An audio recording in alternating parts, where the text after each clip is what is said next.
Hey everybody, what's up? How you doing? Todd? Todd! Oh, my twin brother's visiting me from Paris. My twin brother. I think there's something wrong. What's wrong?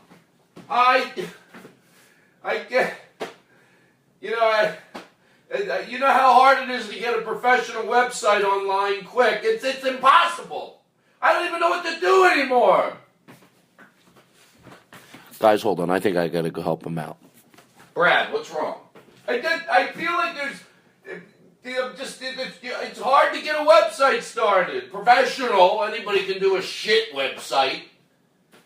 Brad, don't get upset. You can do it. There's a professional. You ever hear of HostGator? Yeah, I don't have $10,000. Look, they got, it starts as low as $3.47. HostGator. And if you mention Todd 30, you get an extra 30% off. It's too good to be true. Todd, you know I don't like when you lie to me. No, that's why they're sponsoring today's show. They're good people. Roll in the show, for the love of God. You shouldn't have had to hear that. That wasn't an ad. That was not an ad, I promise. I promise. I'm promising you. Why would I lie about a thing like that, except that it may be? Hey, thank you. Thank you, Todd. I just threw to myself. You know what I mean when they throw like an Entertainment Tonight?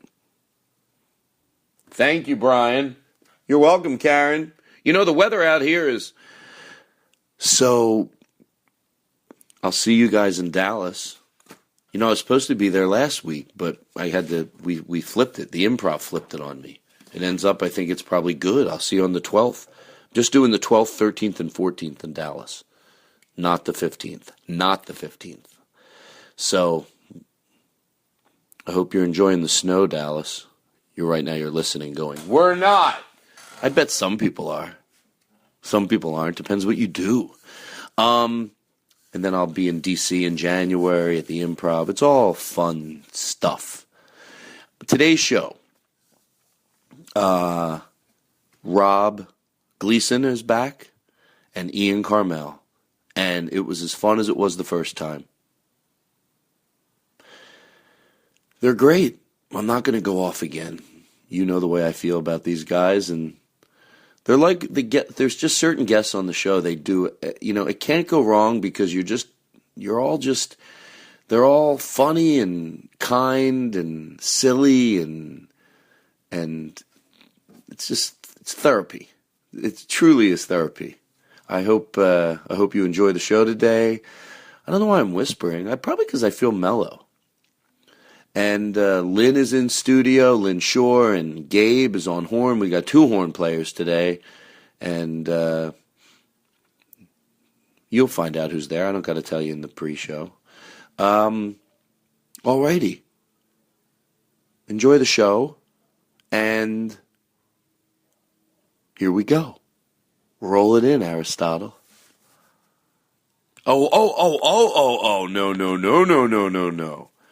Now, I don't want to throw Jake under the bus, because let me tell you something. Jake is extremely valuable to the show. He really is. He does so much, always with a smile, always eager, always energetic, always fun, always kind, always... But between the both of us, we get a D- in remembering. When people send me songs, I always email you back. And thank you. But I also like to mention it on the show, and we both forget. So am I blaming him? I'm blaming the both of us. But we do email you thank you. So if we play something on the show you sent in, please accept our email as a thank you. And we're going to try to remember from now on. But we do appreciate it. And we play a reasonable amount of stuff. Bits, sometimes when people send in bits, they're a little harder to squeeze in. But, and sometimes we do. I don't mean the bits where... You know what I mean. The songs, we use a lot of the songs. Okay. And sometimes we use the bits. Now I'm afraid someone's sitting home going, wait a second, I sent a bit into the show. It's all good. It's all good. I love you. I do. I love you. Let's all start talking to each other like we talk to dogs. I think people would really react well to that. I love you too. I love you so much. The fuck am I doing? Rolling the show, Aristotle. And Aristotle, you're doing a good job too. Do you need more? Do you need...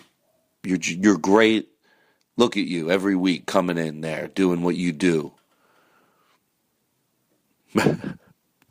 When I was a little boy, I dreamed of having a podcast, the only dream I'd ever known.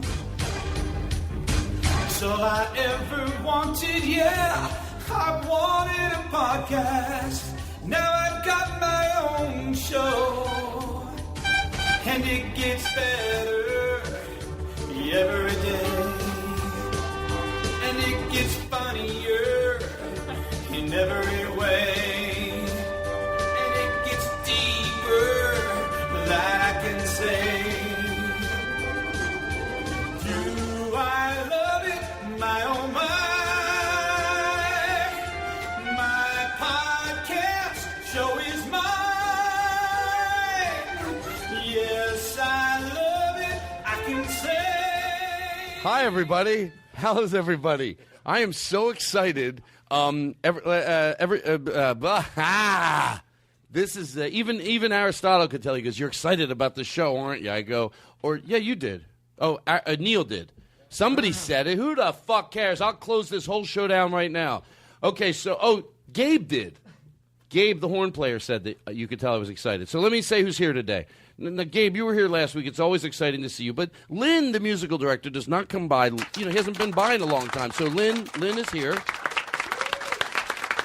We even have it. We don't even have to worry about it anymore. It's a pain in the ass for everyone to have to do that. So, and then also Gabe, the horn player, is here. Very excited. Aristotle, he's here every week. Neil Nana Dana from Atlanta. And, of course, young Jake back from his vacation. He gave a girl his number on an airplane.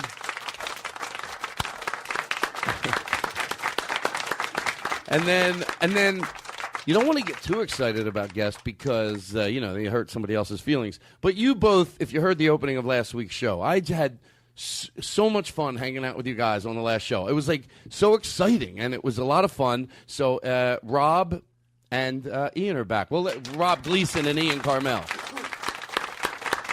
Very excited. It's going to be such a fun show. It's great. We're going to go in and out of breaks. Lynn's going to do some songs. I'm very high right now. And let me start. I heard that you talked to Blake Wexler. He goes, "Don't interrupt Todd in the beginning." I said, "No wonder nobody was chiming in on my rants." Yeah, he said he was like, "Don't just let him do his thing in the beginning. Let him wear himself out." And then the show.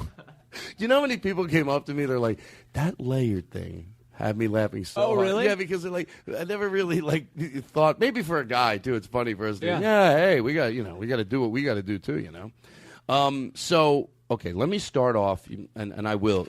We'll get through this, okay? It's going to be a lot of fun today. It's going to be good. I keep a close watch on this heart of mine. I keep my eyes wide open all the time. I like it. Here's what's going on.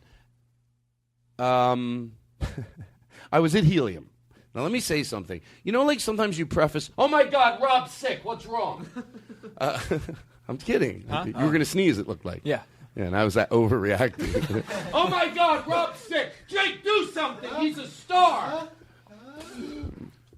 Jake was going to sneeze for him. That's what that looked like it was going to happen. You sneeze for you. Don't let him sneeze. You don't let Take the sneeze. Take the sneeze.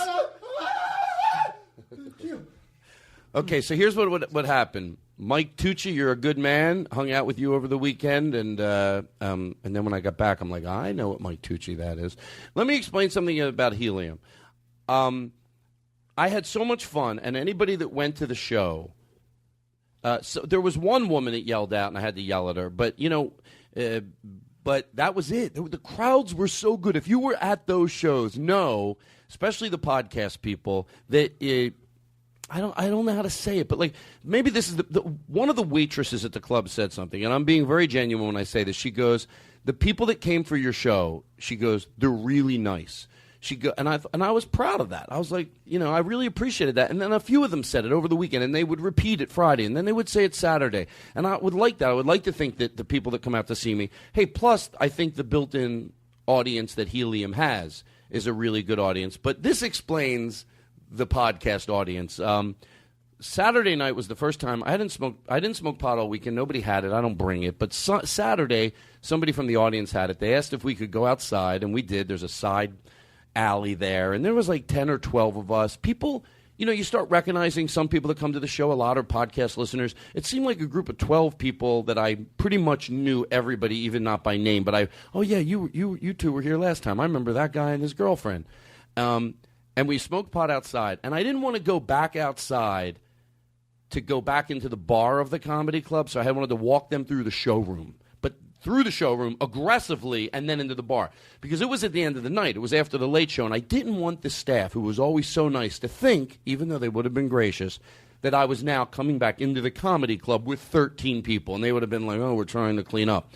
So I told everybody outside, walk aggressively, follow me, and we're going to walk through the showroom. Nobody stops, nobody meanders, and if you want to jiggle some cashews, well, you're doing it. And I take the lead. I turn around. Every fucking person, like a bit we would do on this show, is going aggressively, walking straight through. I eventually move out of the lead to tell the manager. He goes, what is everybody doing? I go, I told them all to aggressively walk through the show. And he goes, I have never seen such diligence. They just walked through with aggressiveness. We came in the side door. Boom. We were back into the bar where we belonged. And something about that, it warmed my heart. It was like, look at everyone just doing a bit, and it was so great. So there's that. I'm exhausted. Why am I hurrying? The PayPal people, thank you. I don't always know how to respond to each one, but now I do. I thought I couldn't because I thought it was coming from PayPal. I didn't think I could find the person's email on there, but now I started. But I get it, how nice that is, because, I watch shows, sometimes animals where they need money, and I do give to charity. I could give more. But sometimes you're watching TV and something's very special. Could be something, you're watching and they go, oh, we need your money. And I don't get up to give it. So when somebody sends that in, I get it. And if you don't send it in, that's okay too, because I get it. It's not that it's whatever it is. It's like, hey, times are tough. So if you send it in, it's awesome, and we'll do fun things with it on the show. But if you don't, you know what? That's absolutely fine too. Everything's great. You know who Alan Strickland is? Yes. Are you friends with him? Alan Strickland Williams? Yeah. Yeah. He's funny. He's very funny. Are you guys friends with him? Yes. I'm an acquaintance. I saw a clip of his on YouTube, but somehow I was looking at comedy, and then it came on. I'm going to tell you something about 23 jokes. and then sometimes 15. Sometimes 15, whatever the set allows. He's very funny. He made me laugh. He's definitely a friend of mine. I feel like you said acquaintance. I just would definitely sort of you guys are friends. He and I don't even know if we're acquaintances, to be honest. I know of him. I'm aware of him. Yeah. Yeah. You guys are acquaintances at best. He and I are very good friends at the least. At least? At least. Oh. Probably. Wow. Yeah. Sometimes I feel like bring up Ron Funches really quick. Just mention. Just say Ron Funches. Okay, hold on. So I got that. Who knows Ron Funches? Oh, one of my best friends. Oh, in the you world. know Ron Funches? Absolutely, yeah. One of my best friends. Ron Funches. Yeah, we've met a couple times, like 3 Yeah, times. yeah. I never cared for we, Ron. We live in the same. Nobody does. Nobody does. Nobody likes him. No, that's not true at all. People love Ron. People love Ron. Oh, Everybody loves him. People do. some people don't. I mean, like anybody, there's a group of people who don't care for him, and a lot of people. Yeah. Some people like him, some people don't. I would agree with that. But yeah. with Ron Funches, I feel like everybody loves him. Everybody Loves him to Yeah. a person. If they get to know him. If they don't get to know him, very standoffish. People Thank don't care you. for him. Yeah. It's sort of like a character I used to do called the overly agreeable guy. But you do it even better, because yours is very much, wait a second. I do it better. Absolutely. Yeah. I mean, I would agree with that. Well, I mean, I do it good, too. Oh, you're amazing at it. Fantastic. But you drive it home much I better. think if they were a competition, and not that anyone would rank the two of us, but if they had to, I would come out on top. But you'd be a very close second. Thank you. You're welcome. Thank you. Yeah, thank me indeed. All right, let me rip through this stuff. My sometimes somebody, I don't know if I should address this. I'll do it on the opening. I want to get to today's show. Because because I'm very excited about what Rob is going to do here in a second. Well, no, when I do, sometimes I do. I was going to try to explain. I say to George Carlin, everyone knows on the show, like that just means the truth. That way we can use swear to God in an absurd way. Because it's all in our DNA to say, when you swear to God, yeah, people lie. But amongst friends, if I say I swear to God, I mean it. There's something with it. So we got rid of that. So we can say, I swear to God, there was a free pussy sign at your mom's house. Do you swear to God, Blake? Yes. Something fun about that. Somebody said, I'll explain on the opening of the show. They think I might have made it more difficult to understand that. But here's what it is. When I say swear to God, that's for comedic reasons. Once in a while in Slip, I say it for serious. But whenever I say George Carlin, that's the only important thing. Sometimes I might say swear to God when I really do mean I forget. I use the old-fashioned way. But whenever I say to George Carlin, I will never break that. And if I do, I quickly fix it. I just might have confused things even more. But everything's all right. Nobody likes a dummy. Don Rickles. Dumbbell. I hate a dumbbell. Nobody likes a dumbbell. Do you like a dumbbell? Don Rickles says, what does he say? I don't like a dumbbell. I hate a dumbbell. I don't like a dumbbell either. Do you like a dumbbell? I don't like a dumbbell, and I hate a knucklehead. No, Nobody likes a knucklehead. What's Don Rickles? What's he say? I don't like a dumbbell. I hate a dumbbell. Don Rickles hates a dumbbell. Do you like a dumbbell? No, a dumbbell can only be enjoyed as a figure of disdain, and then you feel guilty for enjoying them that way. Don Rickles says, I don't like a dumbbell. I hate a dumbbell. Don Rickles doesn't like a dumbbell. I love he calls the newscaster. Don't be a dumbbell. I don't like a dumbbell. Someone goes, I don't like a dumbbell either. I love a dumbbell. Okay, here we go. This is good stuff. And by the way, Jake came in and he really said some nice things about about your podcast, Goof City. Oh, and oh wow! Thank you very much. Yeah, he was going off on it. You said, do you want to use your microphone, or do you want to? You can talk real loud. Oh no, it was fantastic. Thanks, man. I really appreciate that. We work Tom and Chase work really hard on it. And you, Chase, you said Chase Bernstein, Tom yeah, Sibley. Chase Bernstein. Hold on, I'm going to break the rule. What were you saying to me about it? You said some things that really explained it well, I thought. Yeah, I mean, if you listen to it, it's awesome. And you guys say that like the funny comes from the real vulnerability of the three of us. You guys pick stuff out of a hat, topics that you guys come up with, right? Yeah, that's right. I mean, the show doesn't really. Yes, correct. We put topics into a hat, and listeners put topics in. And then if we draw a topic and take it wherever it goes. Sometimes it lasts like 20 minutes. Sometimes, if you listen, sometimes it lasts like 4, and then we go wherever the show goes. Don't be a dumbbell, Rob. The guy just explained it. No, what did Don Rickles say? You know what? Maybe I tried to like. But so thank you very much, Jake. That's really nice. You're not a dumbbell. It's really nice of you to say that about Goof City. Jake, do you know Ron Funches? I know Ron Funches. Yeah, one of my best friends. I never liked him. He never remembers my name. Yeah, no, he doesn't. Is that true? Terrible guy. No, I've only met him like twice. So whenever I see someone that I've only met twice, I always start with my name, so it's easy. What a wonderful person you are for that. Yes. That's a fantastic thing to do. So Ron and I, he might be at that point, but if I saw him, I'd be like, dude, Rob Gleeson, what's up, man? It's so good to see you, Ron. Enough with Rob Funches. Does he ever talk about me? Yes, he does. He does? Yes, he does. Oh. They're very close. I know that. He's a sweet person. He and Ron are almost as close as me and Alan Strickland Williams. Back to Alan. Back to the people I know. An acquaintance of mine. We'll talk about it next week. My sister-in-law, Meryl, said that I shouldn't. She goes, we loved your show, but she goes, you shouldn't talk about pot in your show. I go, Meryl, I do stand-up comedy. How do you explain to someone? She goes, I know you don't like criticism. Because on the podcast, I said, Meryl, there's a fine line between not liking criticism. I go, if I didn't like criticism, you're right. I probably wouldn't have the ability to say it. But I hope I'm not deluding myself. Like you own, she cuts hair. I said, my brother's a teacher. You take criticism, even people that take criticism. So let's give me the benefit of the doubt. If I can take criticism, you go to the people that you respect in comedy to get your criticism. When it comes to cutting hair, my brother's a teacher. I go, Spencer, you take criticism, but that doesn't mean any random person that tells you how to teach you listen to. You look at the teachers at your school, the ones you admire, the ones that get results, the ones that seem to be doing well. I say, so it's not. I do comedy because I can talk about whatever I want, not because you come to my show and say you shouldn't talk about pot because you don't relate. She gets me so upset, but I love her so much. She's so fucking great.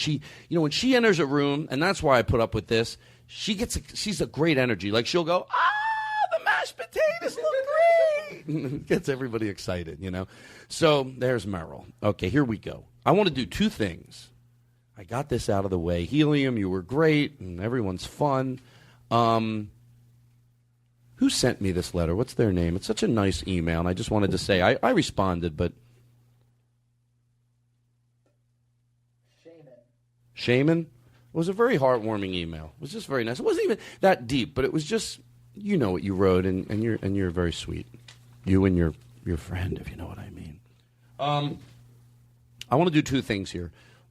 You ready, Rob? Yes. Okay. Sure. I want to do one thing first. Lynn, can you come to the microphone, please? Yes. And can you bring your guitar? Yes. This person, who you emailing over there and texting? And I was just, my mom just left me a voicemail, so I wanted to make sure she wasn't sleeping. Yeah. We're gonna get to it in like. Do you have 5 minutes? Yeah. I just want to listen. I'm gonna. Is it okay if I listen to her? Make sure she's not. Yeah. Let's hear what she says. You want to hear it? Yeah. Let's hear it. Oh wait, you can listen to it. All right. So, I got this email, and I thought it would be nice for Lynn to read it. Maybe sing it. Maybe it's an email. To George Carlin, it's an email, but maybe it's a song. Hey Todd, my mom is a fan of older country music, so I played her that Johnny Cash tune you've been playing on the show, that old wheel. It just so happened she'd not heard it before and loved it, and listening to that song started a conversation between her and I about how she loved outlaw music and how she saw Waylon Jennings in a club in Arizona before anyone knew who he was, and that led us to talking about how she used to go drag racing in an abandoned airstrip in San Diego. What? Yes, my mom was that chick who listened to outlaw country, wore black jeans and short hair, and she went to drag races in abandoned airstrips. I had absolutely no idea. Oh, no idea.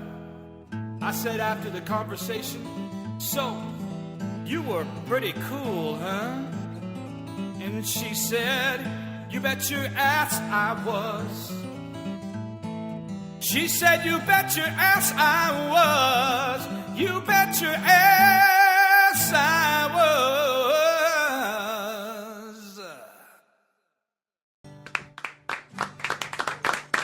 All righty. Jake on tambourine, good job. All right, everybody settle back down. There's a lot of movement there for me to handle. I think I might really have more of a problem than I think I do.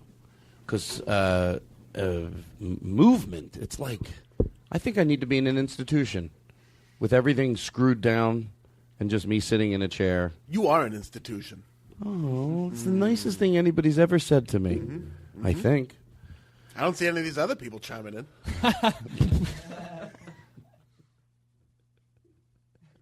Nobody say anything. Okay, so you know what? The reason, that I always say you should go. Like what I'm about to ask you to do, and it's because it reminds me. That's why. Not because I think it's like it reminds me that those are good things to do, and it inspires me. And so we did this with Jake and his grandmother, grandmom, JoJo. Yeah. So you wrote a letter to your mom at your request for the show. At my request, yes. Yeah. We're going to call your mom right now. Yeah. And you're going to read it to her. Yeah. Are you nervous at all? I can't remember. I wrote it this morning, and I had a crazy day after that, so I don't really remember what it says. But I think it'll be fine. I think it'll be fine. I think it'll be underwhelming, most likely. You know what? Let me tell you something. Most people, when it's hard to even pick up the phone and say, you did a good job, bye. Yeah. Anything that or different, anything is overwhelming. Yeah, me. no, you're right. You're right. Should we call her? Yes. Do you want me? How do you want to do this for the tech? Do you want me to just hold the speakerphone up? You can hold it up to the speakerphone. Okay. She's a big fan of the show. Shut up. At the Tonight Show, she's a big fan. Yeah. She loves it. Put it on speaker if you can. Yeah, I just want to talk to her first. Oh. Hey, Mom. Hello? Yeah. Can you hear me? Hey. Yeah. Okay, so like we talked about, I'm going to read that letter to you that I wrote for the show. Okay. Okay. All right. What are you doing? I'm eating pumpkin pie and drinking wine. Oh, great. Outstanding. Perfect. Wait, that's a country song right there. That does sound like a country song. Pie. I love pumpkin pie, too. Okay, ready? Uh-huh. Okay. Does she know that we asked you to do this? So to make it clear, the podcast, the Todd Glass Show, they do this segment where occasionally the comics they have on will write a letter to their mother. That's sweet and sincere, and so that's what I did. Okay, you ready? It's not not anything you don't already know. I don't need to worry about. No. You don't need to worry about anything. Okay, I wouldn't worry. Okay. Okay. Dear Mom. Hey, no, I write the letter. That is how it starts, though. No, that was funny. We don't write it together. What if we did? Okay, here we go. Dear Mom, if I called you every 10 minutes and told you how much I loved you and how grateful I am to have you as my mother, if I called you every 10 minutes and told you that, it still wouldn't be enough. You're important to me, not because of how you listen or how you laugh or how you give advice, but because there's been no bigger influence in my life than you. If I could hand you the world on a string, it wouldn't begin to repay you for the lessons you've taught me. You showed me how to love those around you. You showed me how to treat people.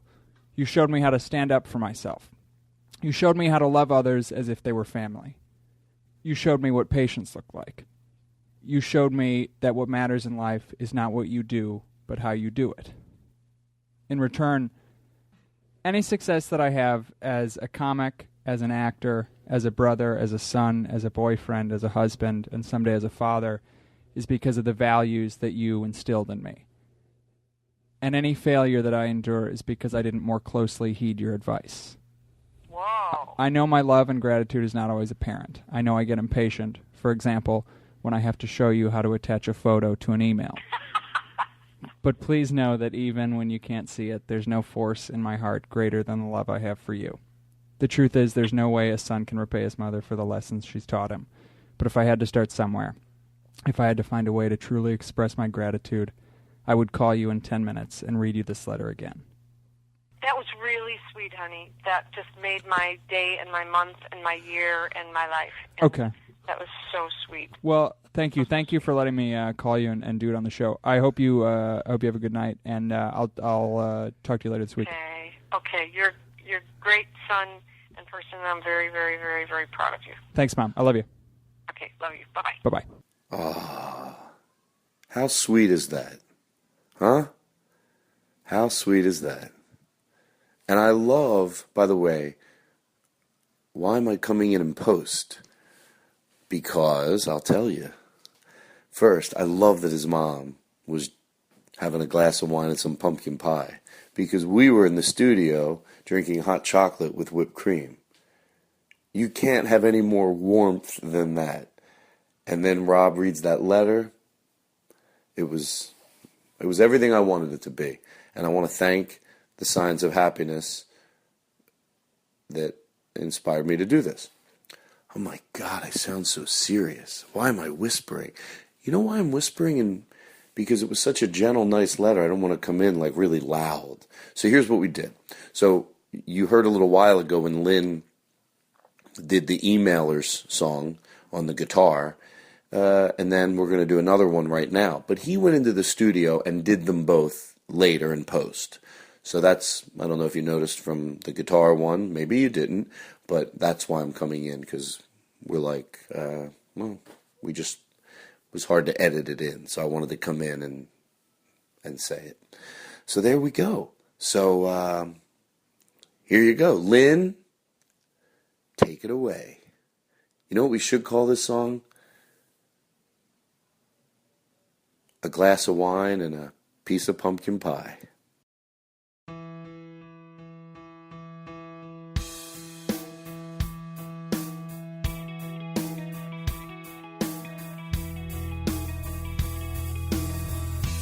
Dear Mom, if I called you every 10 minutes and told you how much I loved you and how grateful I am to have you as a mother, if I called you every 10 minutes and told you that, it still wouldn't be enough. You're important to me, not because of how you listen or how you laugh or how you give advice, But because there's no bigger influence in my life than you, if I could hand you the world on a string, it wouldn't begin to repay you for the lessons you've taught me. You showed me how to love those around you. You showed me how to treat people and stand up for myself. You showed me how to love others as if they were my family. You showed me what patience looks like. You showed me what matters in life is not what you do, but how you do it. And in return, and in return, and in return, I showed you how to attach a photo to an email.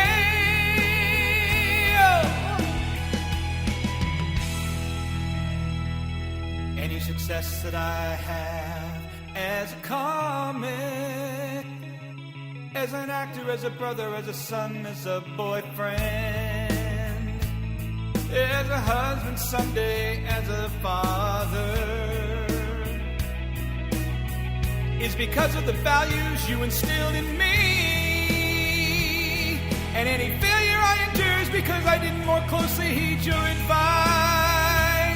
I know my love and gratitude for you is not always apparent, but please know, even though you can't see it, there's no force in my heart greater than the love I have for you. The truth is, there's no way a son can repay his mother for the lessons she's taught him. But if I had to start somewhere, if I had to find a way to truly express my gratitude, I would call you in 10 minutes and read you this letter again. Love, your son, Rob. The Todd Glass Show is going to take a break. We'll be right back.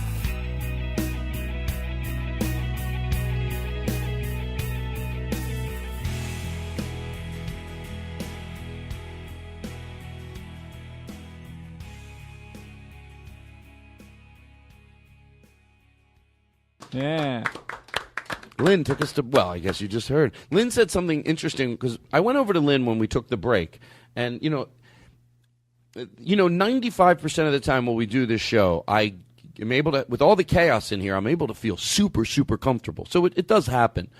But, and I also talked to Jake about it when we were on break, is like, I think what happens is when it's a few things together, like the headset falls off, and then the tambourine falls apart, and then but I told Lynn, I go, God, it's like, I don't want to say worse than I thought, but maybe it is worse than I thought. But Lynn said you should try doing the show one time. Sort of half makes sense. With one of those blindfolds on you would wear on a plane. And just like, what would it? No, because you know what? Then I'd be worrying about what was going on. I would hear things. Oh, my hearing would get ultra sensitive. I'd be like, Todd, just what happened? I don't know. We called your house. They dropped a cotton ball, and you heard it from a mile away. So that was my attempt at a joke. That's like a normal person joke I just made. I'm gonna take my own life. Sometimes I get so upset with myself. I just feel like it's just like the good comedy I do doesn't make up for what just happened. I feel like I should just don't tell me what I should and I shouldn't do, guys. I just get so upset with myself sometimes. I just feel like it's not excusable the way I make people feel. What I did to you guys in the studio. Don't you move, don't you move, don't you move. How's anyone supposed to come in here and do a show? I just hate myself sometimes, and I'm not doing what Jake does. I'm so upset with myself. Well, you talk to your therapist. You could talk. You come to us every week, and you know it is the same problem. Guys, it's like you come to the office every week. Stop. Every time you two give me advice, now look, I never went to a therapist comedy team before, but every time you guys give me advice, I can't hear what you're saying, and you talk over each other. Just what are you saying I need to do? I want to look. It's not a big deal. I have a trouble with movement around me, but I want to. If I could work on it, maybe there's some yoga or breathing exercises I could do. But one at a time here. What should I do?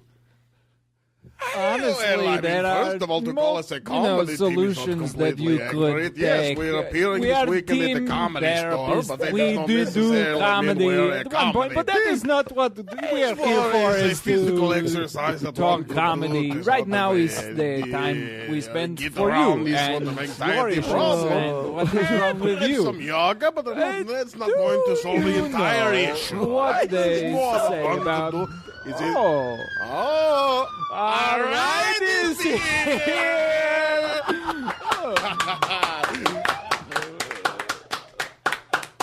I love you, and I love you.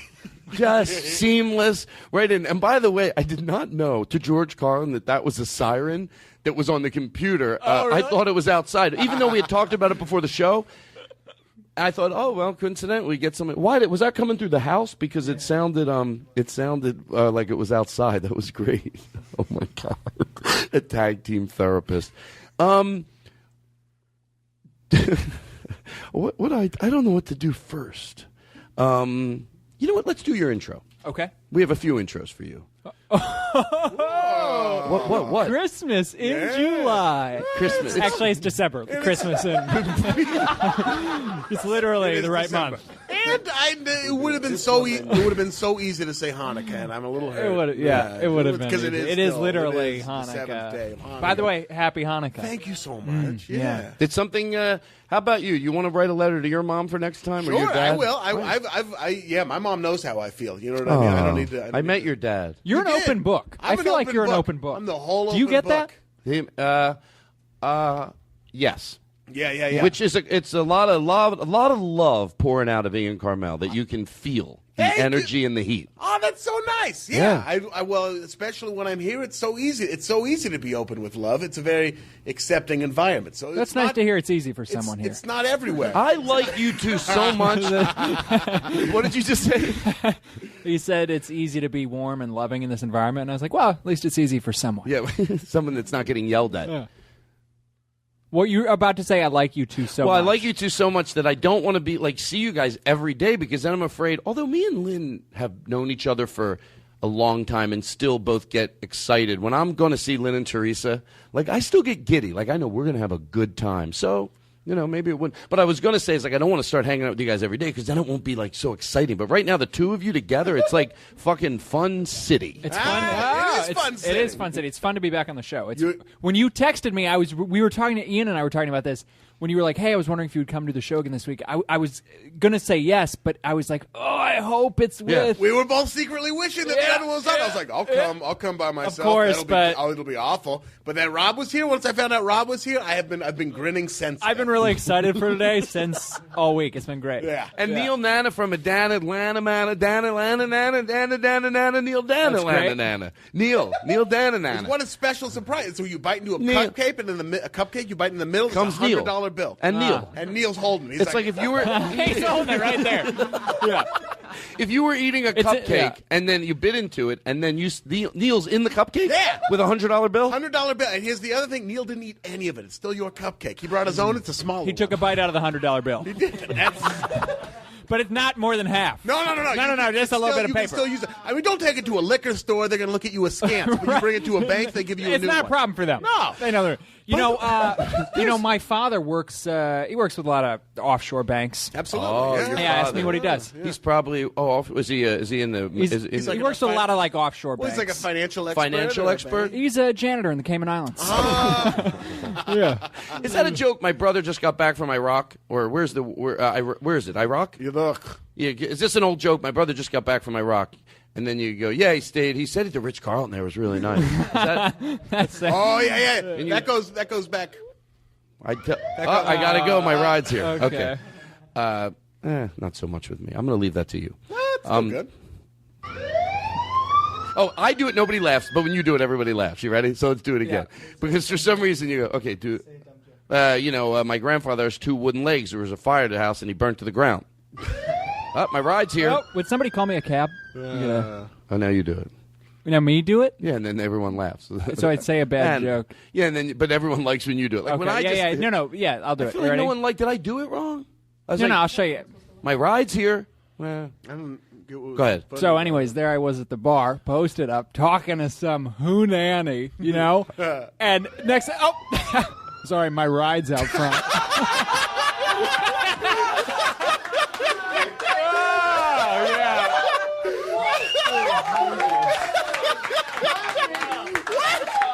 What do you do different? What do you do different? Try it again. I don't know. No, I feel like you guys are just. Oh my! Oh God! All right, let me try. Now I feel like I'm being being punked or something. Okay, so folks. Anyway, hey, don't forget to tip your wait staff. And one more thing, gotta go. My ride's here.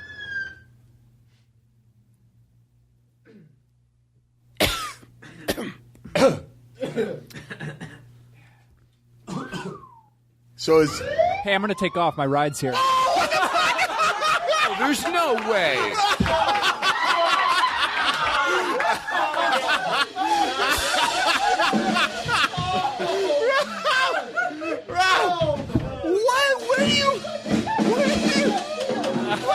I can't help it.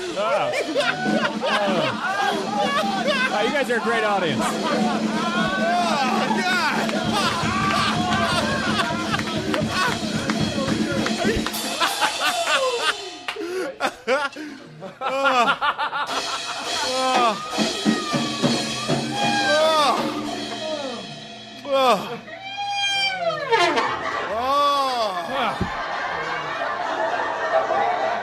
All right, so here's what we're going to do. We're going to do your intro. Okay. All right, so there's 2.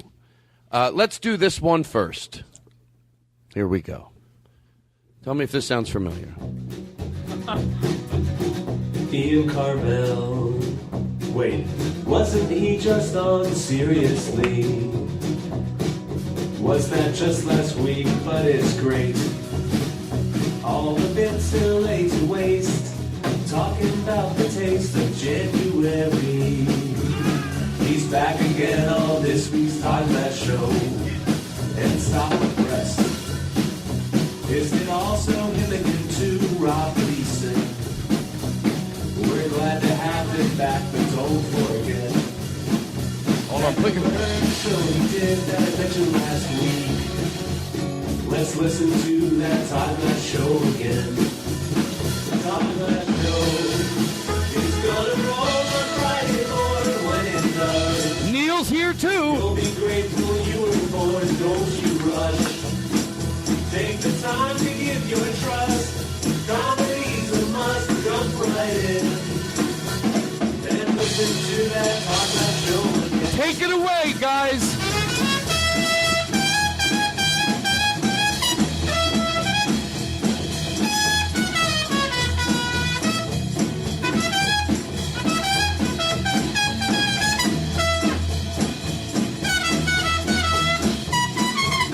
They're back. Rob and Ian. Rob Gleeson and Ian Karmel. Our musical director, Lynn Shore, on drums, Gabe.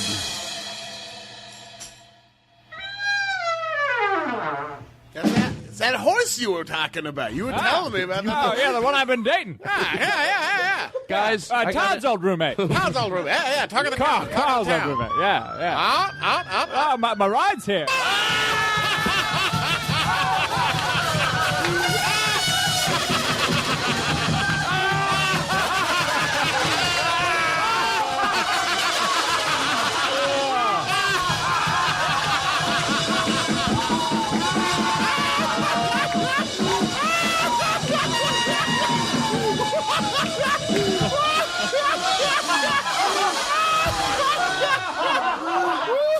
Rob's a jolly good fellow. Rob's a jolly good fellow. fellow, for Rob's a jolly good fellow, which nobody can deny. Hey, which nobody can deny, which nobody can deny.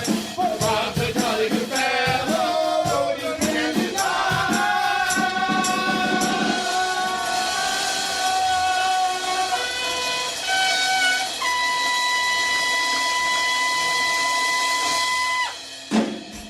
Now you guys really like Gleeson.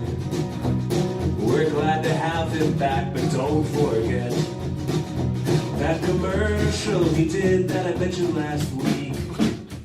Now wait a second. Hold on, guys. I got to stop you. And I'm being serious. This is when I'm glad I have a safe word. Swear to God. His was really that much. I mean, you guys really. Todd, let me. Can I don't mean to be. I got to ask Ian. You're a friend, and I trust you. Yeah. Is his? And I know you wouldn't want to hurt. Hey, we all have our strong points and our weak points, and it doesn't mean you don't love me. Right. Is it that much better? Is what? When he does it? Oh, when he does when my ride is here? Yeah. Thing? Is his better? Did you? Is his better than mine? You did one. Oh, you? I didn't. I haven't heard yours, so I don't. My ride's here. No. There's no way. I just got a funny text message. Oh God, that's. Todd, you're great, but I did. You wouldn't ask Will Chamberlain to bake a cake, you know? Oh, sounds like my ride's here.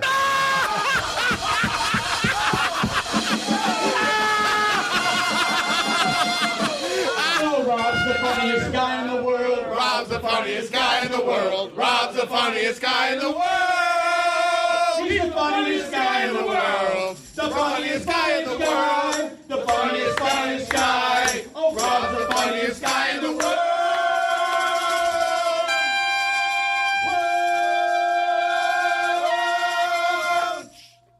The funniest guy in the world. Hey!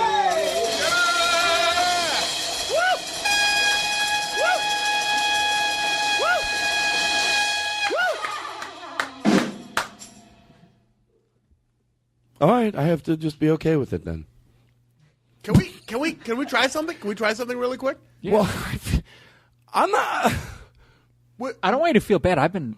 No, I'm amazed. I do see what you do different. That's you. why I'm not getting upset. And that's why you shouldn't feel bad. I do don't. it You differently. do it. There's a twang in your voice. Yeah, and it's just presence. Well, let me try it. Let me try it. Let me see if. Oh, they're not. Can I tell you something right now? And I don't want to get your feelings hurt. Okay. They're not going to like you. I don't know. Why do you think? I mean, I think Because there's not. I'm not that. I'm telling you, he has something. There might. I do it. I mean, the way I do it. It's Look, like, I think you're great, and I could never be you. Thank you. I could Yeah. never and be you. I could never be you. Well, exactly. That's what we're so wonderful together. We're like peanut butter and tinfoil. You know, they're two very different things, but they're both great. And one. Okay, go ahead. He's going to try it? I just want to try it. Let me just try it. Let's just see. My ride's here.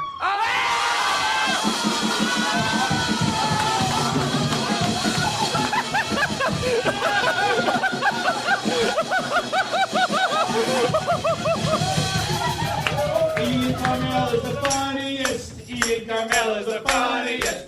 Ian Karmel is the funniest. It's way funnier than Todd's version. Ian Karmel. Wait, wasn't he just on a serious? All right, listen. By the way, that bit, that takes a lot of energy out of you. Yeah. Well, now, yeah. I did a different intro for you. Maybe, Lynn, can I play one more? Is it too much? No.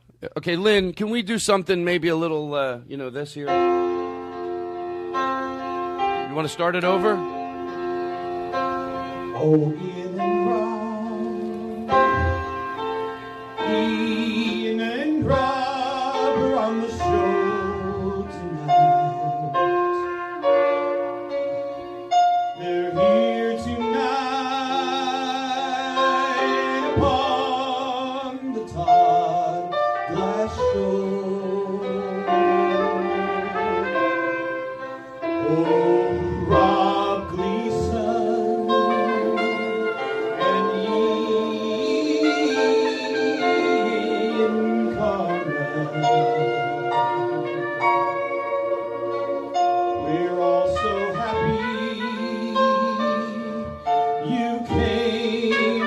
tonight to show. Oh, Ian and Rob.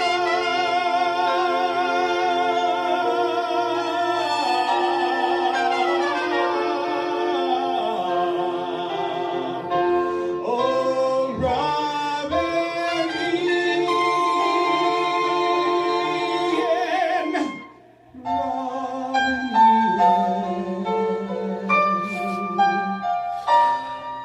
Whose name should I say first?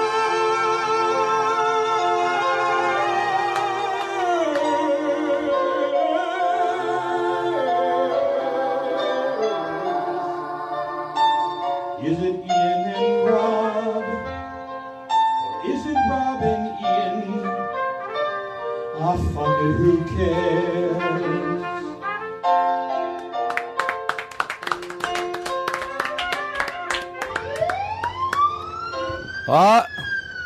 My ride's here. My ride's here. All right. Okay. My ride's here. Oof. Oof. My ride's here. Just keep playing it. I'm going to get it right.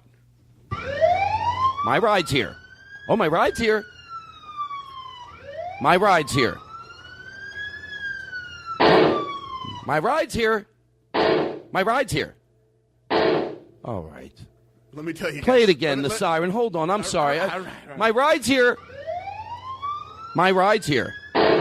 My ride's here. My ride's here. My ride's here. My ride's here. My ride's here. My ride's here. My ride's here.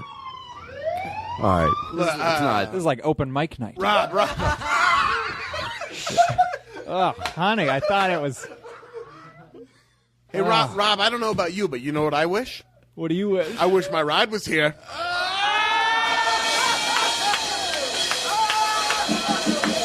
The whole time this is going on, picture me frowning and like looking mad at everybody for having fun.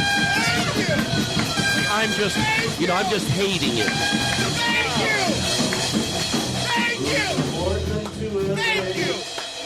Thank you so much. Thank you so much. Well, honey, I guess it's not open mic night. You see, some of the comedians are funny and some were new, but he was good. I don't know. What do you think of Salisbury steak? Hey. Oh, by the way, there's a commercial.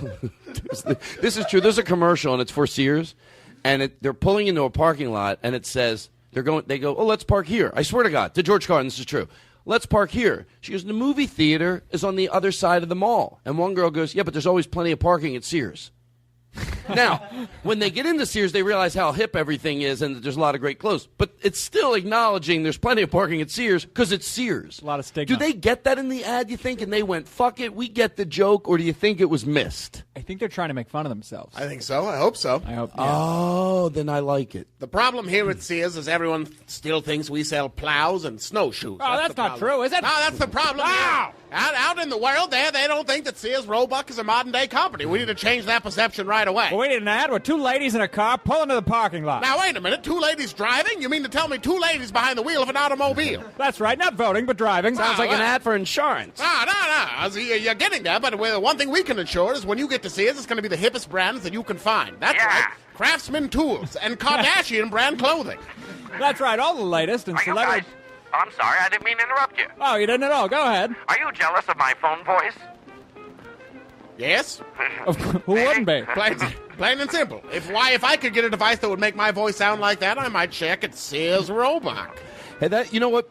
I never thought about Sears selling plows, and that could have been one of the reasons that it was hard to get you to buy anything else there. They might want to get rid of the hardware part of the place, right? They do have a big hardware section, yeah. Yeah, they do. And I thought it could have been what makes them special. But if Macy's sold lawnmowers, they probably wouldn't. It kind of. Nobody's going to buy a snow tire and a blouse at the same store and feel good about either one. Unless you're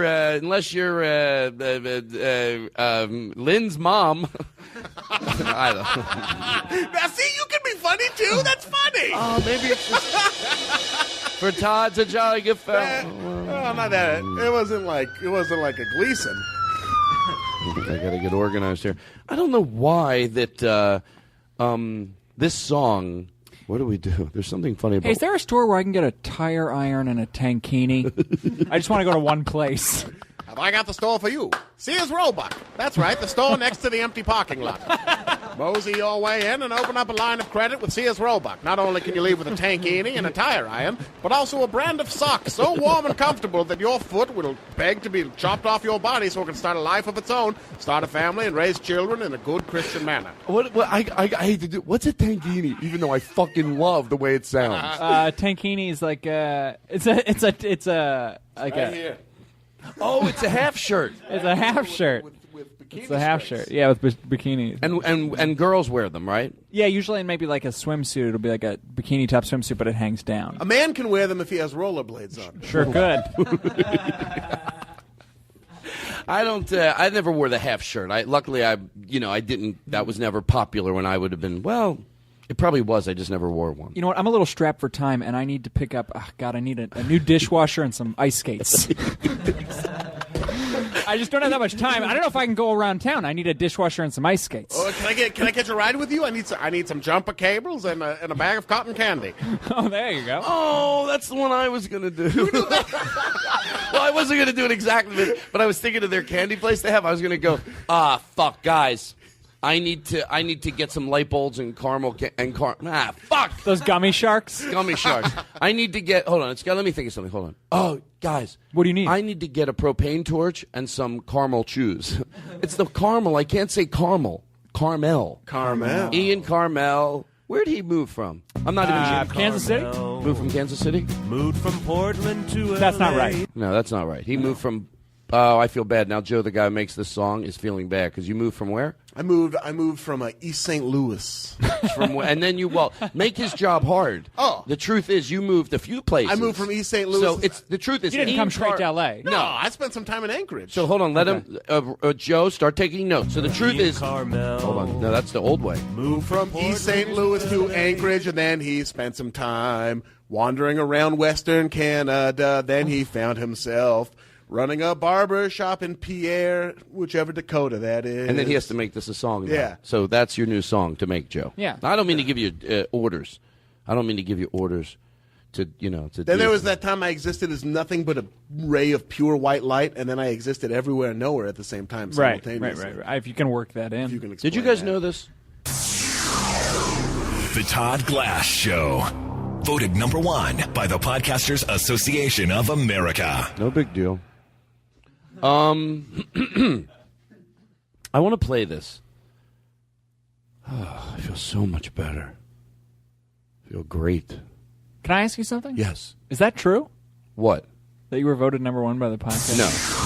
Oh, but it sounds official. Show. Sounds real official. Voted number 1 by the Podcasters Association of America. In that voice, you could say anything and I believe it. You know what I mean? You could be like, armadillos are something made up by the same guy who wrote Narnia. Yeah, that sounds right. Yeah, Ian Karmel, the funniest motherfucker on this side of La Cienega between Airdrum and where Carmona meets Fair Ridge. Somebody's headphones fell off. It's okay. Will you play? Somebody's earpiece just fell off. Mine. Their headphones. And now I don't know what to do because I want new headphones and it's on the floor and nobody knows where it's at. And I watched it all happen. And the worst part is watching some innocent bystander have to put it back by himself while I yell at him and look at Neil Nana, Dana Nana from Atlanta. Is it true there was a kid in your 4th grade class that had that deep of a voice? Well, look who it is. Neil Dana Nana from Atlanta. Can I do something with that microphone? My man. Lynn, that voice, I want to make hostage demands in that voice so bad. Will you play that Podcaster Association thing one more time while they transition? The Todd Glass Show. Voted number 1 by the Podcasters Association of America. Yeah, those guys are fucking idiots.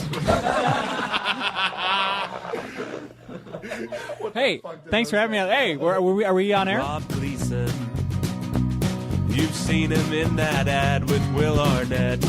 All right, this is a little bit dark, but I just this voice. Oh, okay. It's perfect for making like demands of like a hostage situation, right? You know what I mean? Like, if you ever want to see your daughter again, you're going to eat that entire birthday cake. All of it? It's a sheet cake. You eat the entire birthday cake, including the candle. But I'm alone. I don't care. You start eating that cake if it takes you all day. I want that cake gone. Okay.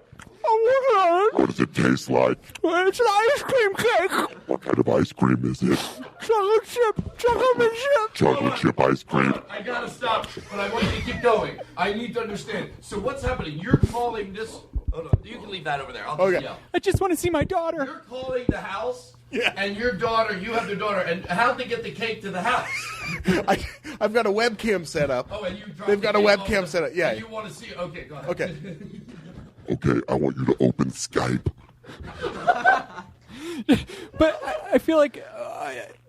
who is this? Open up Skype and dial up Los Gatos. It's a desktop. Locos It's already 13. open. Okay, It's there. Fine. Los Gatos Locos 13. That's your username? Yeah, I set it up in middle school, okay? You're going to have to spell that. I'm under duress. L-O-S-G as in Greg, A-T-O-S. A-T-O-S. L as in Liam, O-C as in Carol, O-S, and then the number 1. And the number 1. And then the number 3. And the number 3. Okay. You should. I just added you. I'm wearing a ski mask. I see the picture. Yeah, that's me. Okay. Fucking cake. It's my dog. Hold on, let me turn the... Light the candle first. I have to. Sing yourself happy birthday. Will I see my daughter? Yeah, you'll see her if you eat that goddamn cake. I swear to God, if you even leave 1 ounce of frosting on that tray, I'm gonna flip out. It's such a big cake. That's a huge cake. That cake is leftovers for days for any normal person, but for you, that's 1 meal. Happy birthday to me. Happy birthday. I love you so much, Jessica. Oh my God, are you 30 again? Ha ha ha ha ha ha ha ha ha. All right, guys, guess what? For the first time... Official. Hold on. My head is going to explode. Like, I literally need to stop and take some aspirin because I want to enjoy the rest of this show. And from the other bit, from this one, my head literally feels like it's going to explode. So I'm going to get a drink of water and let's do this. Let's do this. I want to go to commercial. Since we have Lynn here, I'd like to take advantage of that. Why don't we go commercial, Little Elvis? Then we're going to take a break. I'm going to take some aspirin, get some water, and then we're going to come back. First of all, the sense of humor. Oh, you're 30 again? Ha, ha, ha, ha, ha. Shut up. That made you sicker than the sickest person in the world. Oh, my God. The whole reason I feel all right now is I know I'm about to get some aspirin. Otherwise, I think, God, when do I take some aspirin? But my head literally is going to explode. So what we're going to do is we're going to take a... Now I know how... Oh, sounds like my ride's here. Oh, this is for Rob because he's so funny. I'm caught in a trap. I can't walk out because I love you too much, baby. The Todd Glass Show.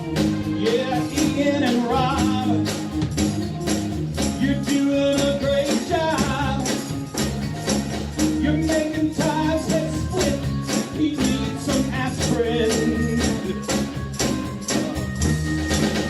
Oh, we just couldn't go on without you, Ian and Rob. Not to mention that guy's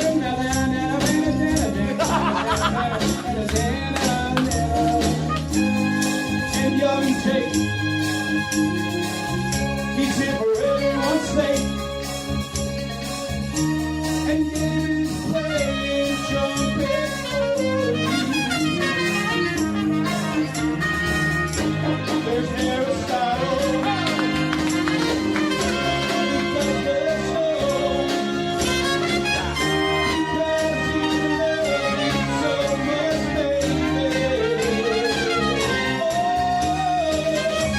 We could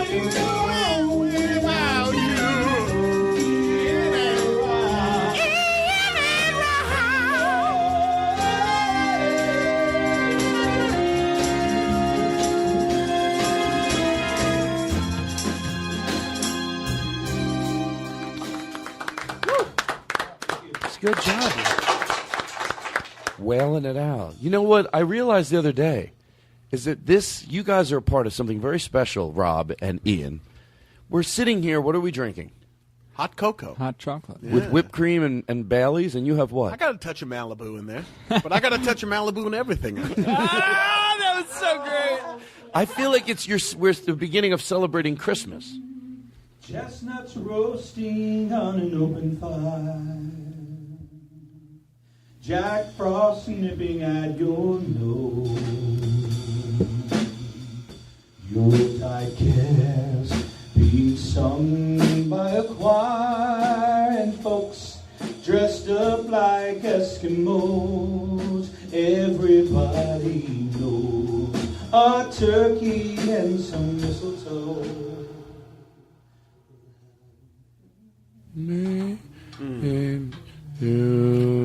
Tiny tots. We know it. I think we know it, don't we? Can we do it without Lynn?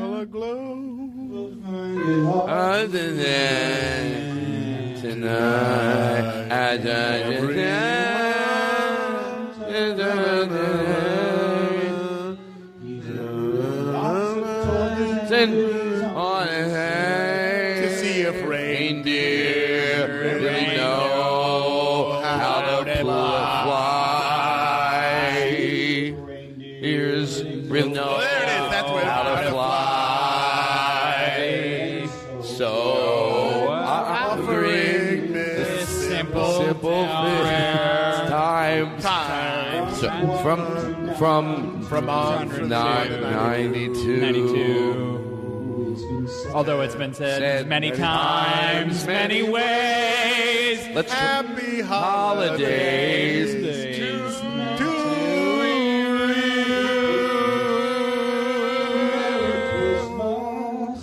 Merry Christmas to you.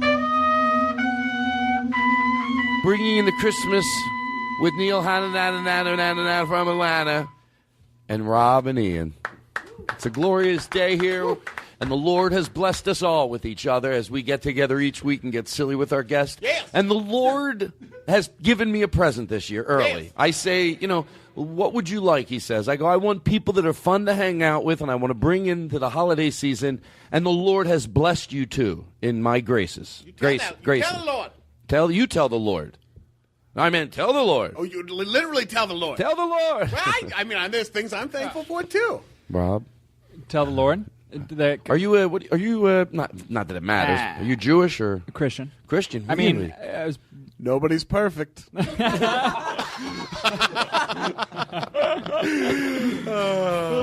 piece of shit.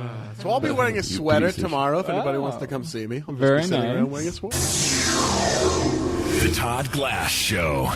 Voted #1 by the Podcasters Association of America. Oh, yeah? Okay.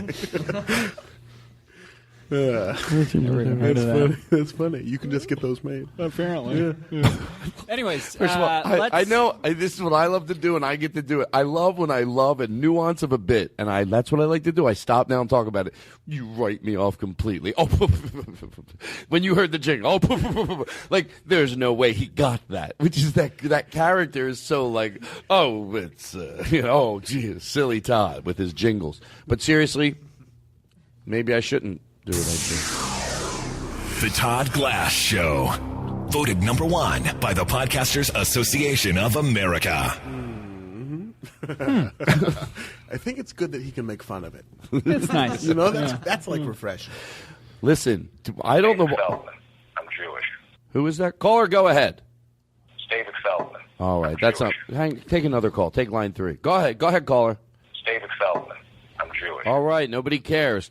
Seriously, and I'm not kidding around. Thank God, I have a word to say to you. I swear to fucking God, and I don't get mad on this show that often. Hang up on that call and answer that blinking red light right there. It's David Feldman. Hello, you're on the air. How many phones does he have? He keeps calling in. Hey, David Feldman still has a landline. It's embarrassing. No, the truth to that is, so it's in context, I used to like when I called David Feldman's house because as a kid, and there's just something it's just very warming when you hear somebody in the background. Dad! Yeah. Dad! You're like, oh, it's a dad, you know? Yeah. Anyway, that's all. My head thing fell off, and fuck the goddamn pieces of shit and the motherfuckers, and I'm going to put it back on the air. This is the frustration that I have to put We're glad to have him back, but don't forget. You should. That commercial he did that I mentioned He doesn't last like week. it. Seriously, it's insulting. He's done a lot more than that commercial. And I think Joe is as much as I think he does a lot of good work. It's disrespectful. He should have more of your credits in the song. I mean, Ian's lived in more than just Portland. Yeah, I know. Well, I think Joe, and you know, I start these shows out. I would not want to do the show if it wasn't for Joe. But Joe, I think, and I know you're moving houses, and I get it. Wah. I think you owe Rob that same exact song, but with a lot of credits in there. And I think you owe Ian a song. And we will email you the path how you got here. It wasn't from Portland. That's the famous story that you moved from Portland to. Yeah. You know, he just moved here from Portland. Portland, Shaw. I'll tell you, you know that Ian is very funny. Just moved here from. Shit. Is this interesting? Is there anything I can do with this? Hello. Sorry. Okay. So, what were we just saying? It's not that simple. Oh, yeah. A song, his song should be The True Journey. Where he started, where you stopped off for 2 days, where you stopped off for a month, one place you lived at a year. Mm-hmm. I think the listeners, by next week, you're going to get a song. And by the way, Joe, we'll talk about this off the air. If I have to make good for this, I really want this to happen. This is the Joe. Now, I was doing my last show in Portland, Oregon, where I did live. He went to see you at a show? He came to see you. Hit me up. You're like, can you please get this guy some tickets? You have a great memory. I got him tickets to that show, and now he's delivering this song where it's like, he went from Portland to L.A. Yeah, that's partially true. That's like but that's like saying a human is a fingernail. Right, you're scratching the surface. Yes. Thank you. East St. Louis, Anchorage, Pierre. Yeah. In one of the Dakotas. Do you know what I just realized? And I think I might have stumbled upon something here. What are you, a mechanic? YouTube. By the way.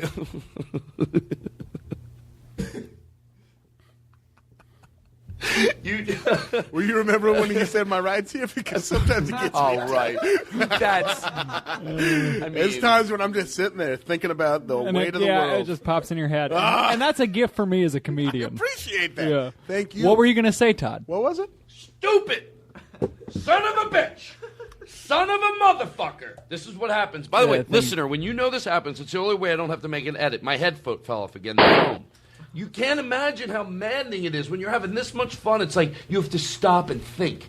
And for you people at home, I want you to understand, when the headphone foam falls off, you have to sit and very slowly put it back on, and it sucks. Because it's not fun, like doing the show. Hello? Oh my goodness. I swear to God, it fell off again. Should I stop?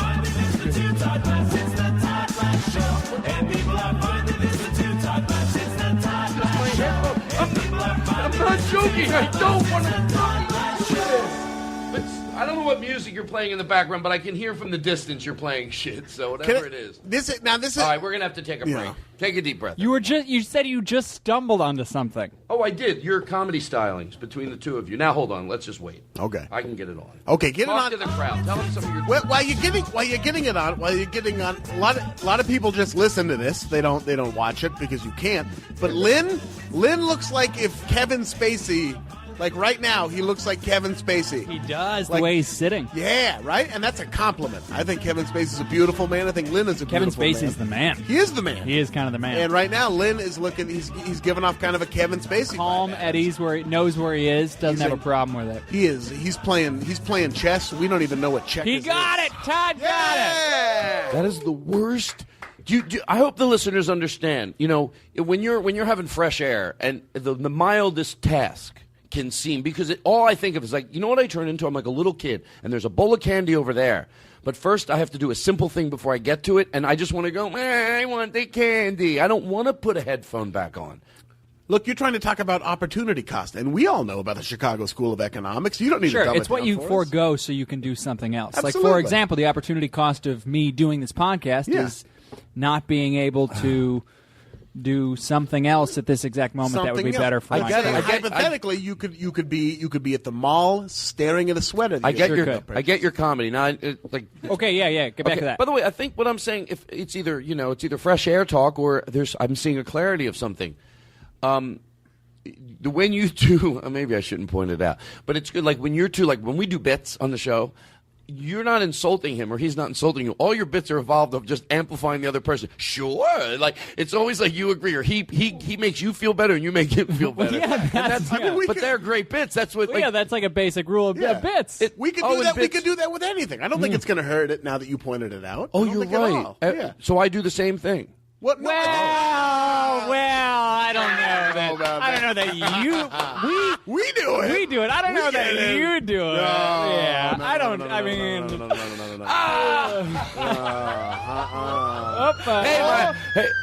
Hey, my ride's here.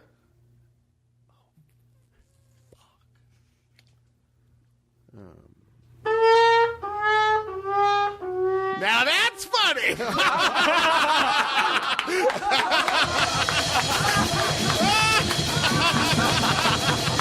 Oh, that was funny. A horn sound? You guys would fucking laugh if Lynn sang the Hokey Pokey. Gabe, timing really is everything.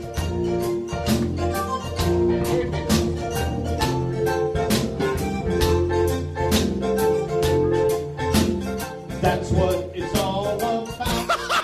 You like the horns? Oh, come on. You're laughing at the Hokey Pokey.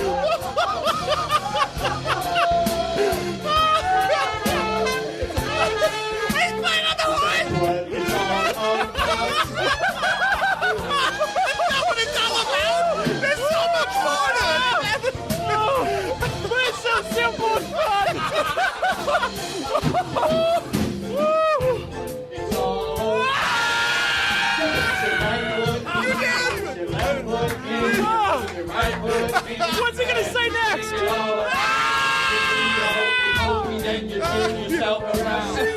what it's all about. It's so much fun. You put your right arm out. You put your right arm in, and you shake it all about. You do the hokey pokey, and you turn yourself around. That's what it's all about.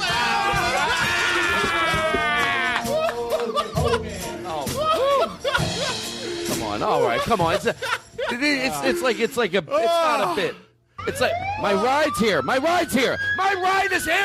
Well, my ride is here. What the fuck? How am I saying it wrong? What am I doing wrong? My ride's here. Shut up! Are you guys serious? Yeah. Oh, is this a bit? Is this a bit? It's not a bit. This has to be a bit. It can't be his right. Nah, there's no way the whole room breaks off into that. Why did you fucking break out and sing a Neil Diamond song, you pieces of shit? Oh, God. It just doesn't make sense. Oh. Why don't you guys bust out and do a goddamn... What the fuck is this? What the fuck is that right there? What the fuck is that? Play that. And I'm not shitting around. Play that. Oh, I'm sorry. I thought it was something else. I didn't like the energy in the room there. I was yelling in a bit. You ever have that happen? You're doing a bit where sometimes yelling, it's fucking hilarious. Other times... You realize it's too much. You gotta, and you don't know how to get out of it. You know what? It's meaner. The energy's meaner, not the intent, than it is funny. I think that's what happens. Yeah, if that's it's the so balance. over the top and mean. Like Eddie Pepitone could do a bit that was so mean to me, I would be dying. But not that one. I give that bit, and I'm very hard on myself, and I hope you understand that bit right there. I give it an A-. That's pretty good. Yeah. I mean, Crackling Rose, you're a store-bought woman, but you keep me going like a guitar strumming on. Play it now, play it now, play it now, my darling. Crackling Rose will make me smile.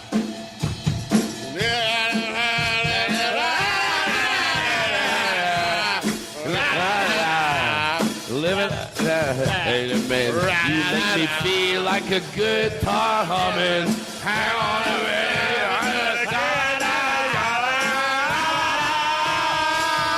Play now, play now, play now,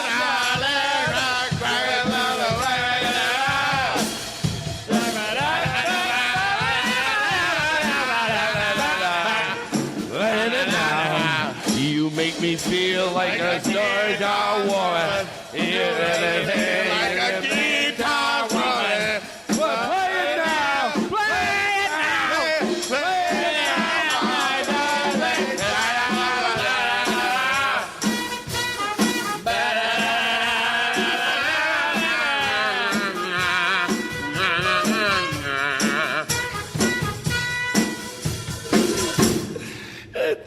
This is what I want to call the show. And somebody told me, you know when you say, if I'm laughing and having fun, so is somebody else? Yes. He goes, I am. Oh, that's great. The guy Mike in Philadelphia. I go, that goes a lot further than you believe. That's wonderful. You can turn the reverb Should we leave this empty auditorium? And talk that's about actually my slick new, adults? Yeah, that's the three of us sitting around an empty auditorium. You know, I always go, you know what, when I was going to go to the mall, they go, no, park over there. They go, no, Todd Glass is at the Improv. There's never anybody in the parking lot. And that's not true anymore. But those were the old days when I used to fly. I remember I used to not be able to fly. I try to make it look, I'm flying to all my jobs now. I'm just kidding, by the way. No, I still walk. Play it now, play. Hey, listen to this song and tell me if it sounds nice. It's so silly, and I know it's a song. Like, I don't want to make fun of it for the wrong reason. It's an old-timey song. I get it. But just the concept of it says that even comedically times, go ahead, play this song. Maybe I'm overthinking it. Oh, Miss Effie was her name. Through the West she won her fame, being handy with a gun. But she drove the men insane, 'cause she'd whip out her pistol and shoot most any guy, and sing out this alibi. I didn't know the gun was loaded, and I'm so sorry. That's to George Carlin in there, but we're going to add some later. The gun was loaded, and I'll never do it again. All right, she didn't know the gun was loaded. Oh, yeah. You forgive, right? Of course you do. Yeah, but a one time maybe. How about a hand for these guys on the horns and Lynn on the drums? Musical director Lynn Shaw on the drums, and wailing the trombone in your face is Gabe. Hold on, I said it too late. You'll wail after she's done. So she whipped out her pistol and shot him in the knee. Then quickly she sang this plea. No, are you going to forgive her? Well, she didn't. But she said that last time. Okay. Well, you think she said that last time? It's an easy mistake to make. Yeah, you know what? I'm so glad you two are here. People make the same mistake twice. Yeah. But this is it, right? Well, yeah. I don't think so. Okay. You get 2 parking tickets, they throw you in jail forever? No. No.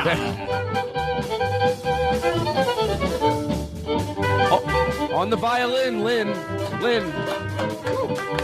Playing the violin. An instrument we've never seen him play. Made a slip, shot the sheriff in the hip. Then the law, it took a hand and made Effie take a stand. She shot the sheriff in the hip. Nah, she's going to get arrested probably. Turn me loose when you hear my one excuse. I didn't know the gun was loaded. In all fairness. That makes sense. Honestly, it makes sense. Are you two idiots? At this point, she needs to take a gun safety class. Maybe that's what's in store. Maybe that's what we recommend. Nobody would shoot the sheriff on purpose. No. And if she didn't know it was loaded, somebody teach her. Okay, this is when the gun Hold is on, loaded. listen to what's happening real quick, and then we can. Borrowed a pistol and shot the village bell. We'll never know. I can't understand what. Now, something just happened again, and we don't know what it is. Do you forgive her for that? Yeah, whatever it is. She seems like a sweet woman. And you think she just needs gun management courses? One class, an afternoon, she's gonna be fine. Yep. All these shootings gonna go away. Do you have that music? Can you give the backbeat? Whatever that was. And did you have? I didn't know. Oh, you have a loop of this? You do? Hey, you have good producers. And then do you have? I didn't know the gun was loaded. We can do that. Yeah. Well, I needed some towels, and I went to the store. When I went to buy them, he asked me, said it was a certain amount of money.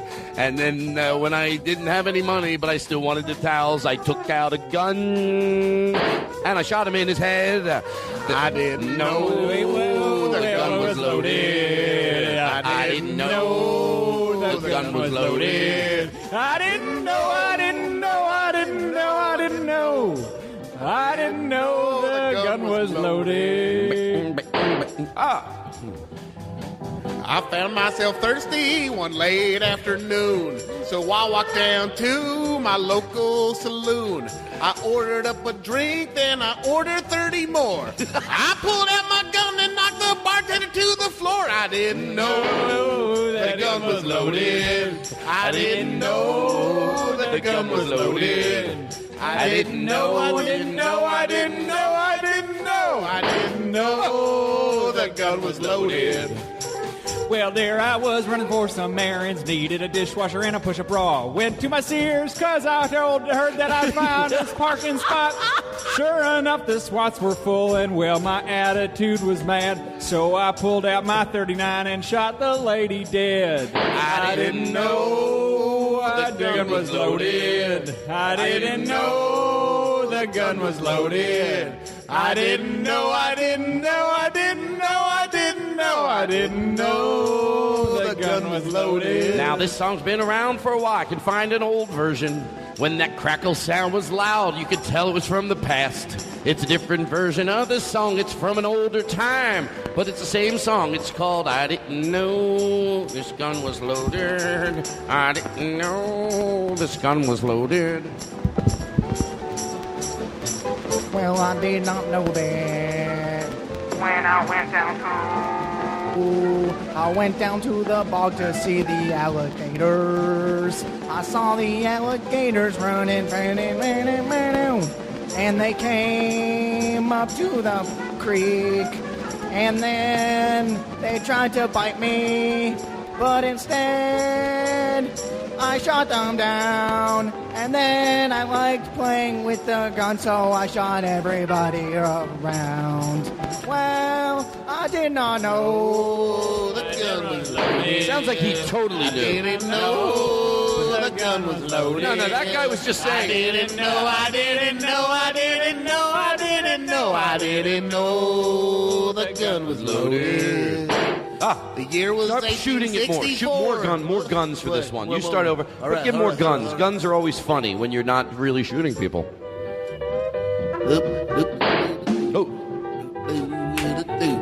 I didn't know I'll get you banging. I didn't know the gun was the pot was full.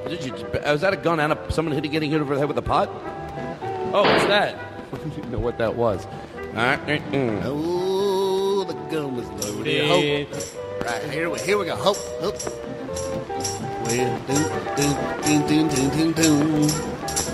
The year was 1864. I'd had enough, I'd had some more. I sat around with friends from the nation, listening to the Emancipation Proclamation. Took myself down to the theater, took a gun, sat in the cedar, shot Abe Lincoln in the head, but I swear to God, didn't mean for him to be dead. I didn't know the gun was loaded. I didn't know that gun was loaded. I didn't know, I didn't know, I didn't know, I didn't know, I didn't know that gun was loaded.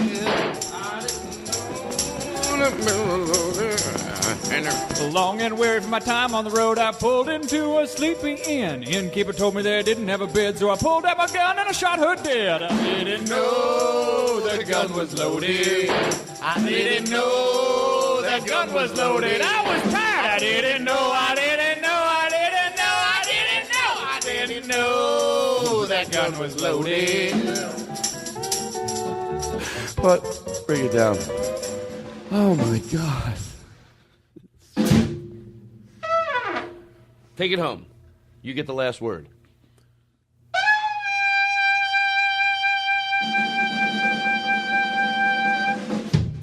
You can do hits with these guys. You know, like it's a little hard with drums, but Lynn, you know the deep when I go, that's everything's musical with me for some reason. You know, like doing things with songs, I guess because that's what I really want to do. But, you know, when you go, what a night this, can you give a one hit, like a grump? What a night this has been. What a mood I am in. Two. Like first time one, second time two. What a night this has been. But you know when you can sing and you got that power? What a mood I am in. Yeah, it'd be fun to just have that like any time. It'd be fun to just, what if you could just have that like whenever? Like just what whenever. If, I don't know, what if you were just like, I got this shirt dry cleaned here the other day. There was a stain around the collar, and you didn't get it out. What do you have to say for yourself? Listen to me. I swear to George Carlin, I forgot. You're coming into my dry cleaner and talking to me like that. I didn't sign up for this. You're gonna come into my dry cleaner and talk to me like that. This isn't why I left my former job and hung up that old hat. I started a dry cleaner so I could do whatever I want. This isn't why I left my old-ass job where I was on the computer and doing things like adjusting the fonts. I worked at Microsoft so long ago. But now here I am talking to some schmo about a shirt with the collar and the mess. That seems like roughly what we did about a week ago. Yes! Not to invade your personal life, but you left what sounds like a very decent job at a blue-chip corporation like Microsoft, where they would have planned for your retirement and your 401k to open dry cleaners. Do you see why that seems like a poor decision? It's not like you left to open a passion project like a bakery, or a restaurant. You literally left Microsoft to open a dry cleaners? Well...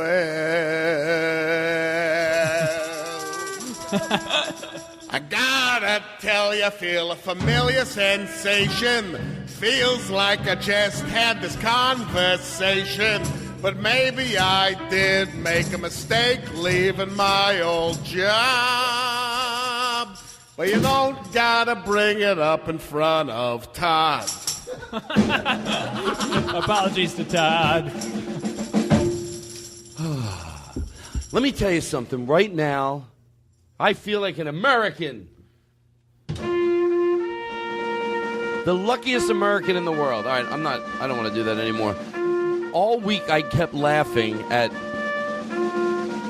It's okay. Thank you, I should say. All week I kept laughing at that. First of all, I completely forgot we did that bit. Never happened on the show. Blatantly forgot that we did it and enjoyed it every bit as much as I did the first time because you made it better, both of you, and it was still great, and I couldn't believe how much you remembered. And it was just pure joy. Like, just sitting here going, first of all, thinking, how could I have forgotten that bit? So the funnier it was, I go, yeah, but what, completely? You just forget shit. But all week I was laughing. You know how something gets stuck in your head? And I was laughing at you left a Microsoft company to open up a dry cleaner. It's so, like, maybe it's not sad. Like, is there a backstory? And by the way, if you're like Todd, it's a funny character. I didn't put that much thought into it. Is there a backstory to why? I think, I couldn't. Well, you're not going to give me a week off? I'll show you what I'm going to do. I'm going to leave. Larry, we can't just give you a week off in the middle of February. I need a week off. No, we're slammed with programming right now. You think I can just throw around 5 days, 6 days off at a time? I need a week off. There's a regatta, and I'm supposed to attend it. I'll give you 2 days in May. I need 7 days. I need 7 days in February. I swear. Look, I've put in a long career here. I've been here since the beginning. And if you don't give me this week off, I'm going to sell all my stock options, and I'm getting out of here. Is that what you're going to do, I'm going to do that, and I'm going to do, you know what I'm going to do? I'm going to open up a dry cleaner. I'm going to hang it right over your head. You're going to come into my dry cleaner with a stain on your collar, and I'm going to give you the business. You know what, Larry? You don't get your time off for a regatta. You don't get your time off for any.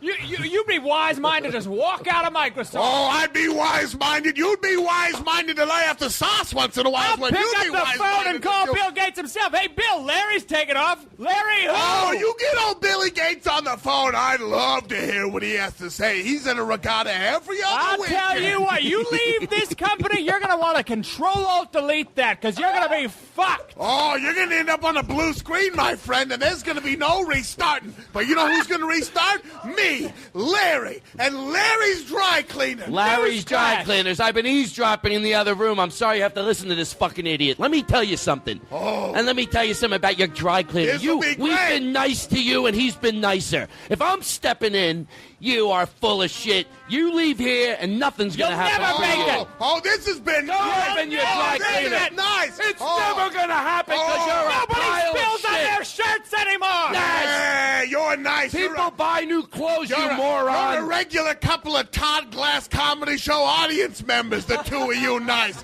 Get out of here with that. If you think people aren't still spilling on their shirt, you haven't seen the shirts that I've seen. At the regattas I go to, stains, archipelagos of stains. And they come to me, they say, Larry, can you get this out of my shirt? And I said, I wish I had the time. At cut to 2 years later, a hit song on the radio.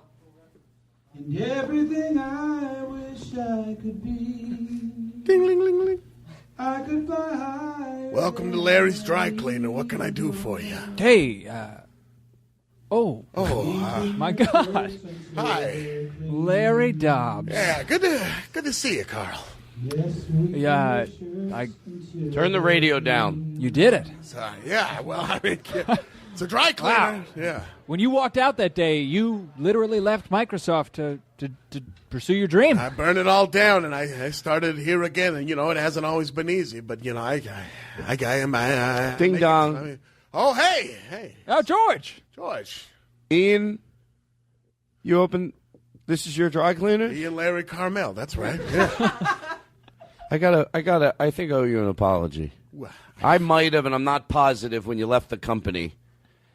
I don't remember exactly. I might have said that some things. It was a long time ago. It was a long time ago, and I always wanted the best for you. You know I liked you. We were very hurt when you left, but I knew you had it in you. Look at this place. How big is it? It's giant. It's the biggest dry cleaner in all of the tri-state area. That's California, Nevada, Nevada, and Tennessee. So people from California are sending their shirts to Tennessee. The union's changed a lot in the last 2 years. Dry cleaner means shirt. Can I tell you something about that bit? I always wanted to end where you were going to win. That's why this character could be so mean of you piece of shit. You're not going to succeed. He opens a great dry cleaners. Yeah, because of course he was going to. And it's very nice. It's probably like beautiful wood floor. The nicest there's ever been. It's a chain of chains. It's absolutely gorgeous. My shirts come out so white they use them for snow and movies. Look at all these headshots on the wall. Is that your? That's right. Look at all these headshots. That's Michael Chiklis. He comes in about once a week. Do you mind doing us a favor? And I don't mean to be. I forgot. I don't even wear glasses. But for this bit, I don't even want to say I wear glasses. To George Carlin, I didn't want to do a bit. I forgot my glasses. But would you mind reading? Because there's a lot of famous people up on that wall. Would you mind reading some of them? Absolutely. For the listeners in this bit? That's Kareem Abdul-Jabbar. Now, he doesn't come in, but... That looks pretty faded. Are you sure that's him? That's you know, sometimes on the wall they get faded at the car wash? He was still Lou Alcindor when he came in at the time. But that's Kareem Abdul-Jabbar right there. Look at that. So what does he come in here and get his car washed? He comes in here. I'll wash his car. Mostly he'll park it out front. Mostly I do shirts, but for him and I make an exception. Oh, wait, why? I'm sorry. I thought it was the car wash. Well, if it's Kareem, you'll just take a bucket and some soap out front. It's Milwaukee Buck great Lou Alcindor, of course. Plug the meter and wash it down. Absolutely. It's a Honda Civic. How long does it take? It's a pleasure for me to do it. Now, you know who else always has special requests? Dry cleaners? Reginald Vell Johnson. He comes in on the regular. Do you want to hear a dry cleaning true story? Yeah. Well, you know, Steve Sharippa used to, he used to be the maitre d' at the, he ran like 3 showrooms in Las Vegas, and then he was on, this has to do with dry cleaners. I don't want you to be like, what the fuck? Doesn't sound like it does. So he used to run the 3 showrooms at the Riviera for Bud at the Improv. He ran that room and 3 rooms, and he was the guy you dealt with. Sort of a little bit old school. Like, he took care of the 3 rooms. He was very much, and then he was on Sopranos. I forget. Oh, that's why I know the name. Yeah. So anyway, Jordan. What's he want? It's the country of Jordan. He doesn't like to brag. It's the entire country of Jordan. Oh, Jesus, not good. Should we all call Todd? You know, so he used to I remember one time when I was performing, like this is the type of person he was, like, but I liked him, like he was, because he was really nice, and then he would yell. Like one time I asked him if I can get all these friends in, and he's like, He goes, no, you can't get any of your friends in. It's Saturday night. And then when they got up to the line, he let them all in for free. Took care of them, got them a great table. And I went over and I was like, I really appreciated it. You know what I mean? It really did. I go over, I go, how did you even know they were my friends? He goes, yeah, the fucking preppy fucking people. They look like your friends. Like that's. And then one time I thought it would be funny to do my act from to the wall, like I had seen comedians do when you're bombing. You learn that's like a thing. In hindsight, by the way, I really do think he was right. So he goes, because he would give you shit, but basically if you just did your thing, you were doing 3 shows a night, no one bothered you. So I turned around to the wall, and then he got on the PA, turn around, on the back mic, over the wall, turn around and do your fucking act. And it was funny because, you know what I did? I turned around and I did my act. He's just like, people are paying, just get through it, you know. And then no one else heard from it. Bud didn't hear about it. He didn't mention it. Because you know why? He didn't want to, like, get you in trouble. At that age, you're afraid you're going to get in trouble. I was like 23 years old. And he just wanted me to turn around and do my fucking set. So once I did it, that's a long story to get to the dry cleaning part. But but I love how someone thinks, why did I have to hear this story? There's a guy that got free dry cleaning in Las Vegas for doing a commercial. So Steve tells me, yeah, he did an ad for them. Can't do his voice. And they give him free dry cleaning. But he did the ad like 2 years ago, and he's still bringing in all his clothes like 2 years later. They don't know how to say no. And they said the worst part is there's shit in it all the time. And I go, but I get it. Like, I sort of like hearing that because I know the person he's talking about, and I could picture that in a weird comedic way. It's gross but hilarious. Like the guy's, I knew the guy was dirty. I could tell. He probably wears the same slacks for shitting in his pants. It's funny to me now. But anyway, but then other than that, everything's fine. So we got that. Can you do? I stopped fun for that piece of shit story. I should be a slave. What's this? What's this right here? Have we done this? Oh. By the way, do you believe her? I don't think. I know we did it comedically. I don't think she would lie. Can you listen again, Rob? Yeah. Listen exactly. Listen, you're the jury. She's just a singing lawyer. This is the singing. She's singing her. Oh, is this the loop? I was waiting for it. That actually got me. We used to play, we'd take the loop of a popular song, you can cut it off, and then loop it. And we'd go, hey, see if you can do that thing like a DJ and you talk into the song. Talk into but it. It would just keep going and going and going and going to people. You'd be surprised how long they did it before they went. Can we do that? That's a funny bit. Can we find it? Or we could take a break and find it? You think we could if we took a break? Let's take a break anyway. What time is it? Okay, all right. Let's. What time is it? 20 till. 20 till? Okay. Oh, Jake, I have to go to the bathroom. Play that pre-recorded thing. These bozos probably won't even know I left. They'll just think I'm listening. Oh. So where are you from again, Rob? Milwaukee, Wisconsin. Oh. Yeah. I grew up there, so. So true. It is, yeah. Mm-hmm. And then I went to college in Colorado, and then now I live out here. Are you okay? Are you? Yeah. So and then I moved out here a couple of years ago. I moved to Los Angeles. Mm-hmm. And it doesn't. It's been going pretty well. It's it's fine. I'm getting some work and on the road. It's just. See again. I don't know if you're listening. I can't tell if you're listening. It's funny. He's right. It's funny. It is funny. Okay. Right. Anyways, I've been getting some work and I'm on the road a decent bit. Comedy in this city. You get it. You get it. I do get it. Yeah, comedy in this city can be very tough. I mean, it's very up and down. Yeah. Well, it's interesting. Yeah. Shut up.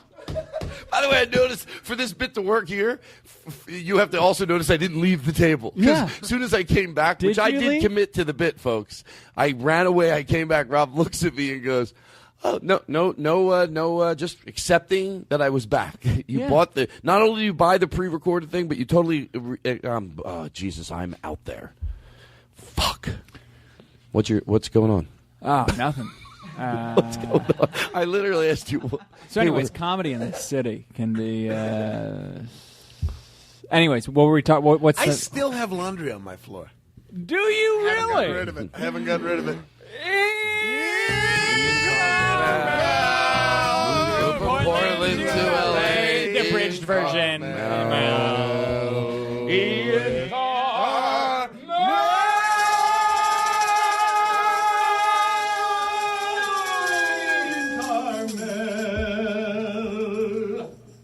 In Karmel, in Karmel, in Karmel, in Karmel.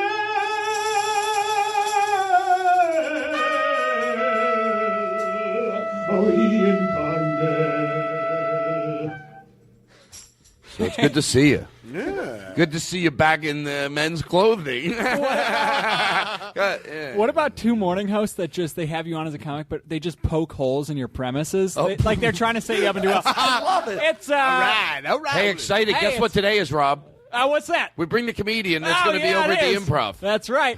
You're listening to Todd and Dinger in the morning. I'm Dinger. He's Todd. Thanks for, by the way, in that bit, at least making yourself Dinger and not me. Going to be at the Funny Boat Thursday through Sunday. Doing a charity for us over there on Saturday. He is Saturday night, 8 p.m. It's going to be a charity show. Yeah. That all the money goes to a good cause, and he's in here with us today. Ian Karmel. Ian Karmel, everybody. 93.1 The Fox. Ian Karmel. Thanks for having me, you guys. Hey. Whoa.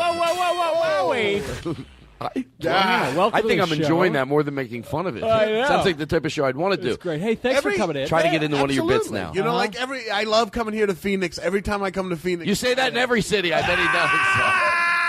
I bet he goes. I bet we have a recording of him. I love being in Wilmington, North Carolina. I love being in western Minnesota. Oh yeah, right. No, what do you do on the road? Well, I like to when I go on the road. I like to try different restaurants. Every city. You know what you should do? You shouldn't eat out. You know what? It's all save the money. Save the money. Yeah. Cook home. Yeah. Well, yeah. But when you're on the road, you go to different restaurants. Not me, and you know it. What do I do? Tell him what I do. You cook at home.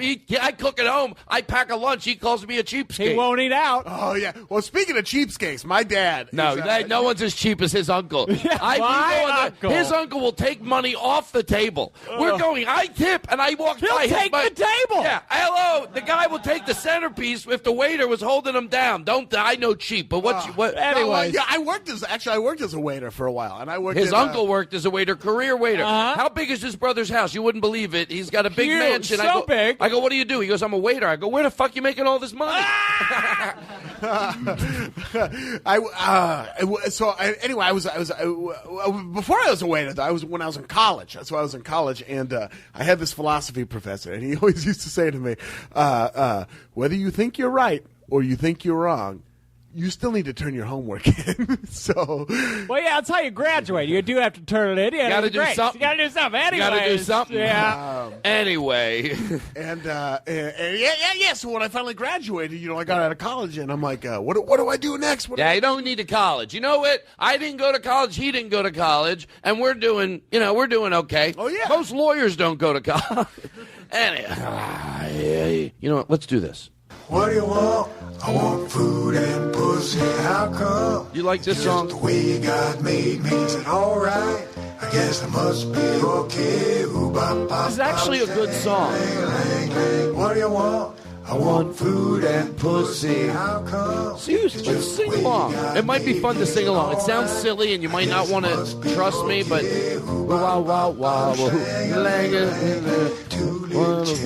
lying in bed.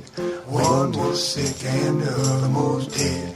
Went to the doctor and the doctor said, what do you want? I want food and pussy. How come? It's just the way God made me. Is it alright? I guess it must be okay. Bop, bop, bop, shang-a-lang-a-lang-lang. What do you want? I want food and pussy. How come? I guess there's nothing wrong with that. Why do you feel like you need food and pussy? Could you survive with Either one of them or would be the enough other? to sustain a You know, mind. I just want pussy. Well, I want food and pussy, so I wrote a song about You it. feel like you have to communicate through the use of some sort of humor. People sing about what they know. I want food and pussy. I don't know why you're wrong. I don't know why that makes me a bad person. You sing about how you feel. Oh, I got something to do. Turn this off. Hey, I'm a little strapped for time. Do you know, is there a store where I can just go to one place and get food and pussy? Excuse me, I don't mean to interrupt you. Did you say you need food and pussy? Yeah, but I don't have a lot. I can't be running all over town. Is there one place I can go? Well, sure. What do you want? You want food and pussy? Yes, but I'd like to just go to one store. You go to Sears. No. Food and pussy. How's parking? Do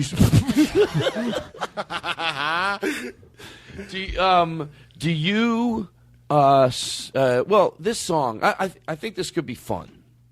I think we did this one other time on the show. But this song is real, but it's by Neil Diamond. But then with those guys, maybe we can get a backbeat later and do like our own. Well, listen to the stories. It's all about pot. I thought it was a joke. I still don't 100% know. It's definitely Neil Diamond.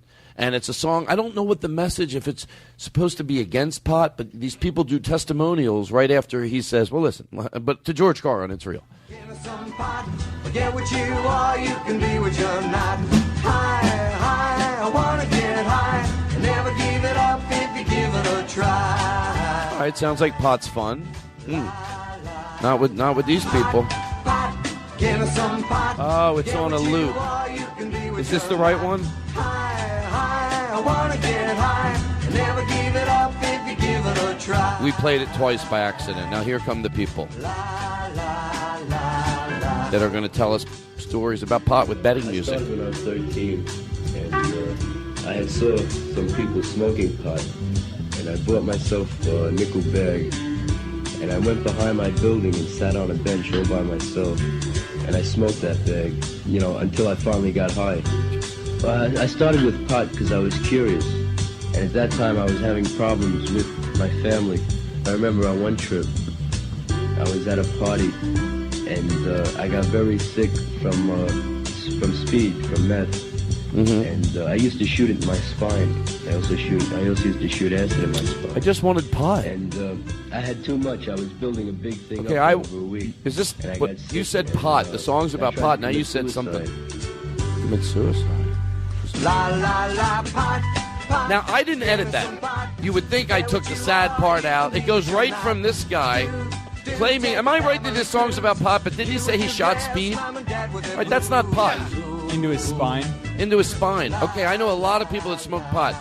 Do I know people that are potheads? Of course I do. I was so sensitive, But like everybody these people, in my family, there was my so friends much aren't going on shooting in my shit in. family, Well, listen to her. Every little thing bothered me. When I started using drugs, I just didn't care. Nothing bothered me. Nothing hurt me. I didn't feel anything. And I didn't care if I lived or died. So I didn't care if I used, shot dope or if I took an OD or what. I was so unhappy. I felt so unworthy.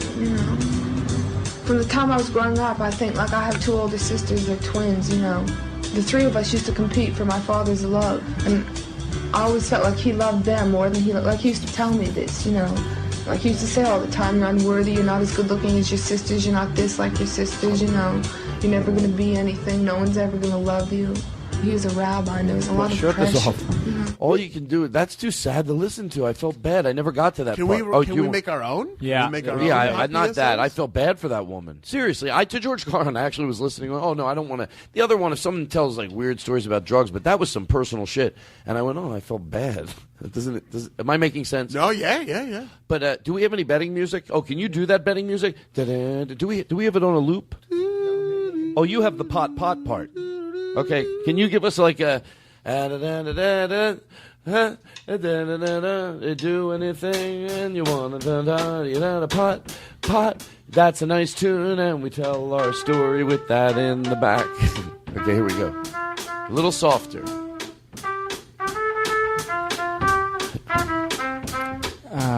Crackle makes everything better. I'm sorry. Why not? Right? Basically, maybe not. Let's just do it with that. Basically, I was in college at the time. I was in Penn State. It was late 2011, and a new Pixar movie came out. It was the original iteration of Cars, and friends and I were all really excited. So one of my friends, Kevin, said that he could get access to a small dime bag, and at the time I didn't even know what that meant, but I knew I wanted to see the movie. So he got pot, and we smoked it in the car, and then we went in to see the movie, and it was, it happened. Pot, give me some pot. Forget what you are, you can be what you're not. High, I wanna get high. Never give it up if you give it a try.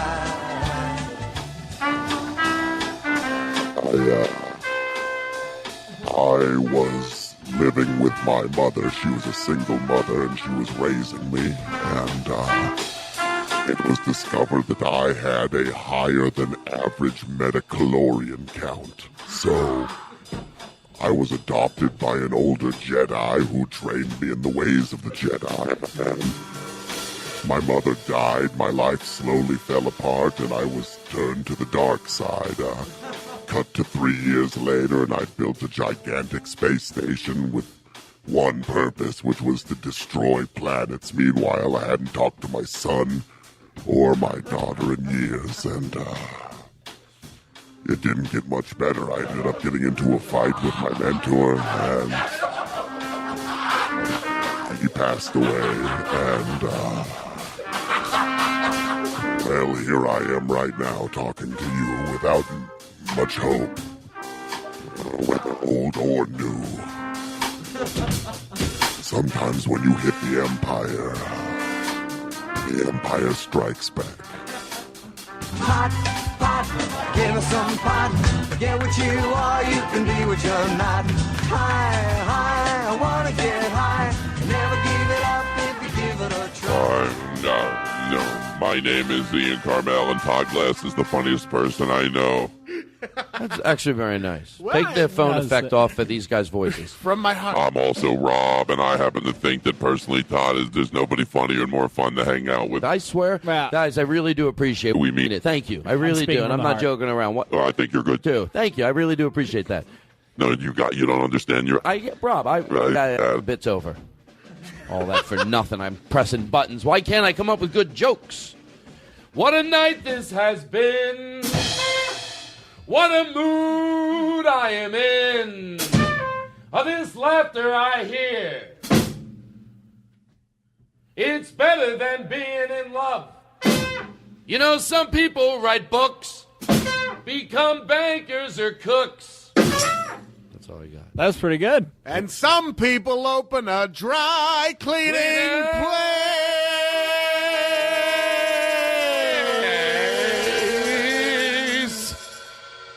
We're like improvisers. Hey, you guys like fun songs? Sure. I mean, if the occasion is appropriate. Be honest, do you like this song? Morty and Morty's DJs for parties. Hey, kids, is everybody excited for... You want to hear something heartwarming? Get your tuchus out to the dance floor. All the tuchuses on the dance floor. As many tuchuses as will fit on the dance floor within reason. Don't make contact with anyone else. The Resmina bar mitzvah is underway. We're about to crank the stereo up to 4. Hey, do you guys know the cha-cha slide? Well, here's a non-copyrighted version. That's slightly cheaper to play. You want to slightly... Just slightly. Pay the extra nickel. I don't know. It's probably anybody in music right now just had a stroke because they're like, it's a lot more than a nickel. Believe me, we all wish we could use the original stuff we wanted to. Are you guys ready for the eclectic slide? It's done mostly with shrugging. Preferably in the company of your eclectic aunt. Turn the lights down low and everybody be very quiet.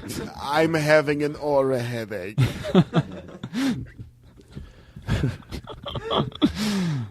We're available. Guess what time it is? Time for everyone.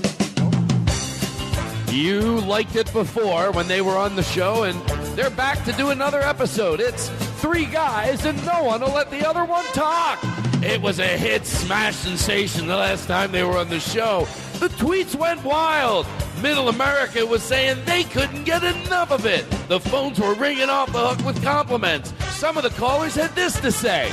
Oh, my God. If you play that again, I swear to God, I'm going to go to my basement, I'm going to get my sword out, and I'm coming down to where you record that show, and I'm attacking everyone. Calls were coming in from everywhere. Overseas, Ireland, England. People thought it was the best thing they'd ever heard. Oh, yeah, that's all. If you could just bring back the cameras that they had with the three of them couldn't talk over each other. It was one of the best things I've ever heard in my life. I don't know if I've ever heard a bit that funny. Those three guys couldn't talk. None of them could talk over each other. I just one second ago, I'm calling in the show. If you could bring them through them, that would be great. It was one of the best bits.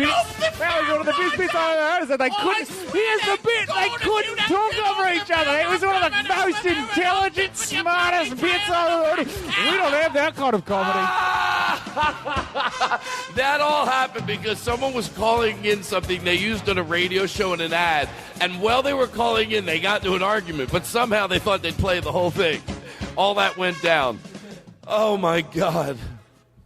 No, but let me just say one thing, and then we will Actually, move before on. you do, Let me though, just but say, before you come do, on, no, before you do, stop. I don't want to do it for real. wait, Come on. I may as well go for it. It is my show. I know that. No, and I know that it's your show. I know that. Let me just say it. All right. I just wanted to get it out there. I'm going to forget. The thing is that if I don't say it now, I'm going to forget. The thing is that if I don't say it now, I'm going to forget because I need to just let me just spit it out and it won't be around. I don't have. I would write it down, but I don't have a pen or paper. I write it down and I can't get it out. I don't know. Hey, guys, I'm basically already talking. I'm already talking. How long yours is? Listen, guys, I've already got a whole sentence out. I'm already got a whole sentence out. I'm okay. Okay, I'm already have a whole sentence out. I already have a whole sentence out. I'm already taking up most of the space. I'm already in. I'm already there. Come on. Now you're interrupting me. Come on. I'm gonna win. You may as well let me. Mine is so quick. Mine is so quick that I think that it would be fair to. I don't mean to say what I have to I was done pretty much. You guys, are you shitting me? Let me just say. What I have to say is all I wanted to say. It'll be. I just have to. What I have to say. And when I'm done, then you. Let me finish. Let me just say it. Let me say it. It's my pod. It is my podcast. Holding this cup. Holy Lord, you have no respect. You can't make up a rule that whoever's holding a cup. It's a cup you're holding, you pile of shit. Whoever's name is Todd Glass. Whoever's name is Todd Glass. No, well, whoever's holding a cup. Coincidentally, you're holding a cup. No, stop. I don't care anymore. I just wanted to say I was having fun. I'm done. I had fun too. Well, now I'm not having so much fun because a lot of it got erased. Now it's just even. So I feel even to be with you. Even's not that bad of a place to be. Even's not that bad of a place to be. No, it's not. No, it's not. Baby, we met about 3 weeks ago today. Yes, we did. And baby, you could find an even better place to play, but you're tired of looking. So you settled on home to me, you're tired of looking. You said, I'll wait here a while and then we'll see. This guy doesn't seem so bad to me. Doesn't seem so bad to me. Doesn't seem so bad to me. 'Cause even's not that bad of a place to be. Even's not bad of a place to be. So, yeah, that was the audition. I think your voice, I don't know if it gels with the two of us. Thank you for coming down. If I clear my throat, it's not as deep. Can you give me another chance, please? This is honestly. Okay, I think it's better. I mean, what?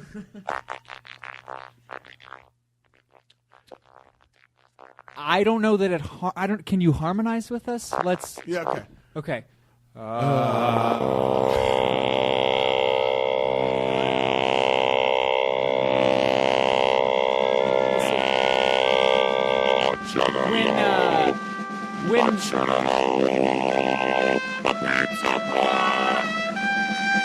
When we harmonize, it sounds like people singing. When you harmonize, it sounds like a Cessna. I have cancer in my throat. I didn't want to say anything. Yeah, welcome to the band, I guess. Fine. I mean, I didn't like everybody- that bit. Yeah. I didn't like that bit. That person, they don't really have cancer, by the way. That's the only reason in my head I could do it. They're lying about their cancer, and they get hit by a bus on the way out. Now they're fine. And they really have cancer. It's not funny. It's not funny. Nothing is funny anymore. We'll cut that part out. The throat. Just the throat. like that. No, but really cut that part out. Because if the growth is there, perhaps Pot, do what you want. Did you do your pot story? I did, Darth Vader. Yeah, Darth Oh, yeah. Vader. Oh, Jesus Christ. Hit me over the head with a fucking shovel and then dig a hole All right, and throw Rob, me hand me in that it. shovel. And Hand me then that shovel. realize it's not. All right, Oh, I mean, well. you really want me to hit you with a shovel? Look, I he's don't a want you man to of hit his me. word. Well, I didn't. It's a, oh, dude. Hey. I was kidding. I don't want you to hit me with a shovel. Oh. Not so hard. Not so hard. It's a nice shovel. It's a nice shovel. Ask. Oh. And Ow. also Ow. keep Ow. a shovel You want me to make handy. this bit? You want to make this bit? You don't feel bad for the guy getting hit because that's the only way you can enjoy violence. I'm going Yeah. to make the guy who's getting hit a real dick. Okay. Okay. Your mother's a fucking whore. Oh, yeah? Yeah. What about this? I don't give a fuck. Your mother's a fucking piece of shit whore. My mother's an angel. Fuck her. You wouldn't talk like that if you met her. She's one of the sweetest women on earth. Ow, Jesus. Donates her time to several charities. Ow. He's hitting you with Ow. a shovel. Why don't you knock it off, Carl? Ow. God damn it. Stop it, you pile of shit. Stop insulting him. You're stupid because your mother was stupid. He's going to keep hitting you. Ow. My mother went to Oxford, Ow. Ow. where she was recognized by several institutions as one of the most academically gifted women to ever come out of Pierre, whichever You Dakota shot said. me 7 times. Now you are fucking okay. You're mad? Fuck, your mother's a piece of shit. There you go again. And this is what I call my podcast, people. This is the episode. What if this is the episode my parents listen to? They'll hear this. The Todd Glass Show. Voted #1. That's right, motherfucker. It's #1 by the Podcasters Association of America. If you don't think this show's fun, it's because you don't get it. And you're a... What? That can't be right. That's not. No, I did. Stop it, guys. We pulled Todd. The Todd Glass Show. Voted #1 by the Podcasters Association of America. Oh, shit, I can't find my We pussy. polled Todd Glass, and it was decided that Todd. You know what I mean? It's like, come on. Who you asking? Oh, my God. You guys are insulting. Huh? Oh. Hey, would you mind? You never know what will be the line I'll cross with you guys with silliness. So I'm really bearing my soul here because this bit could be fun or not. But I am actually being serious. I go right back to it. You see, I do a little side note. I lost my pussy. I'm being totally serious. Okay. I swear to God, I'm being serious. I lost my pussy. Okay. And I'm a little upset, and I was wondering if you guys could help me find it. Are you just looking for pussy? No, I lost my pussy. I'm actually being very serious, and it's in the room somewhere. Would you mind trying to help me find the pussy? Here, pussy, pussy, pussy, pussy, pussy. Here, pussy, pussy. Can you guys help me find it? Here, pussy. No, they can hear through the mics better if you guys sing. Here, pussy, pussy, pussy. Here, pussy, pussy, pussy, pussy, pussy, pussy. Here, pussy. Oh, I think they're gonna come out from. You guys are my best friends. Oh, look, there's one. There's one coming out. I found one of them. Guys, I swear to God, I appreciate this. I shut it off. Shut it off. Shut it off. Shut it off. I lied. Happy to help. What? I lied. I just wanted to hear you guys sing that song. You could have asked. Those Yeah. are rented kittens. We were. Oh, son of a. God, you know, I bitch. got a guy. I can get you a much better rate. Where did you rent from? I ran them from Kittens R Us. Oh, they're $30 each. Oh, you know they donate like a bunch of money to like the conservatives, right? You got to meet my cousin. He deals kittens. Yeah. He's very. Hey, does that horse stand on 2 feet? I'll buy it. I'll take it. Sure you will. Who wouldn't want to, right? Who wouldn't? Can I tell you, did you... When I listened to that later, do you ever have you're embarrassed because you don't know why? Like, it made you laugh, but you're going, why did that make me laugh? It just had comedy timing. And then I go, wait, there's got to be something behind it. This is how much thought I put into that bit. So I think it's, wait, what was the bit again? The bit was you lived with a horse that. Oh, yeah. Why that was funny. And then I thought, I think it's because he acted so much like, I'll take it. Like, yeah, right. Like all this in like self-entitlements. I'll take it. Like he's holier than thou. Who wouldn't want it with a horse with 2 legs? Is that? Oh, I'm sorry. What? I would love a horse with 2. Any animal that could walk on 2 feet. Any animal that could walk, but like even the dogs. You know, You show a dog that could walk on 2 feet. A dog you could dance with. Yeah, that's pretty cool, right? Is it mean to the dog though? Stop it. Not if it can walk on 2 feet. It chooses to be bipedal. And why should the dog get to have all the fun? Oh, something's bad for a dog. We all do sorts of stuff that we're not happy about. Sure. What are we talking about? I just, you know what I mean? Sometimes you got to go down to the DMV. A dog has to stand on 2 legs. We all have a lot of life. Oh, having the dog on 2 feet. Well, at the San Diego Zoo, what they used to do when you went by the lions, that's why, again, look, I know I sound like a broken record, but it always goes back to the same thing for me. Like, every time you think something silly, let me tell you what it is first. So they used to have the lions and the bears wave, and the tram drivers would go, hey, we'll see you later, and they would all wave, or they'd they know little keywords to make them sad or fall over, and and just they had all these keywords like that they understood really. And I remember for a while they stopped doing it. So when I was younger, I asked my parents, I'm like, why don't they do that anymore? And my parents knew, and I wasn't super young, but I was like, we went back, maybe we were 17 or 18, and to George Carlin, I'm being honest, and they stopped the bears from doing it because the Humane Society or whoever thought it was. I know they're already in cages, but these are people that are fighting while they're in there. Can we have some dignity and not make a bear? I'm sad. Like give it a little self-respect. You know what I mean? As much and some people thought that was foolish. My parents didn't. My mom explained to me, and in the way she explained it, it was from a place of empathy. Like, yeah, I know they're still in cages, but. So anyway, but a lot of people are like, oh, it's so bullshit. But in hindsight, does anyone here think you think that's just stupid that they stopped it, or do you think it's good? Hindsight can be 20/20. I'm coming here to pay you to. I just poured my heart out to the two of you, and this is what you. I don't think you have a license. I know what you do. You do this shtick. Where did you get your license? Hold on. Stop it, because I've been here before and I've been through this. But listen, you're court appointed, and I really need help. Now, and I'm not getting nothing from you guys. Every time you talk, and you guys seem nice, and there's something about you I like. There's a love in both of you, but I get where, and you don't talk. You did this before. I told you not to talk, and then the minute I fucking ask a question, you both talk. You cannot do that.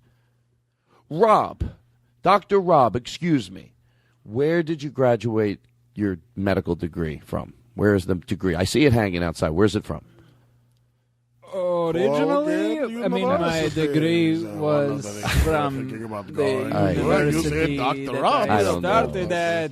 I mean, it just seems went to a different university. To tell, it's hard to tell. You know, we don't ask you why. But I'm okay. Where did you go to? Am I okay though? I wouldn't go so far as to Are call you okay? I'm okay. Until next week. Okay. Yeah. Wait, it sounds like you have a show. Am I okay? Until next week. What? Oh, wait, that's when the guy figured out he's on a reality show. They had hidden cameras. They didn't tell anyone. Like to until thank next week. Budweiser Select for sponsoring. And who are you talking to? Virgin America. Here's what I thought we would do. Number one, go in for the descent right now. Oh, man. I'm exhausted, but it's so good. I'm so hungry. I'm going to definitely want to eat after this show. And I know Neil Dan and Dana from Atlanta. Dan and Nan and Nan and Nan and Nan and Nan and Nan and Nan and Nan and Nan and Nan Deal Nan and Nan and Nan and Nan and Nan and Nan and Neil Nan and Nan and Nan and Neil Nan and Nan and Nan. But I want to go around the room and thank everybody. Hot Chocolate in Paradise. It's my new CD. It's on bookshelves now. No. Everybody. That's why it's not selling. It's in the book section. It's in the book section. No, cheese crackers and applesauce. It's my new CD. It's available in a lot of the stores. What would the weirdest titles be? Go around the room. Can we have any? Maybe we don't need music. I rely too much on the music. A little horn, please. Well, are we allowed to do plugs? I didn't get any plugs. Sure. Last week. You can get all the plugs you want. Oh, great. Well, you could go out and buy my album, My Sassy Nana.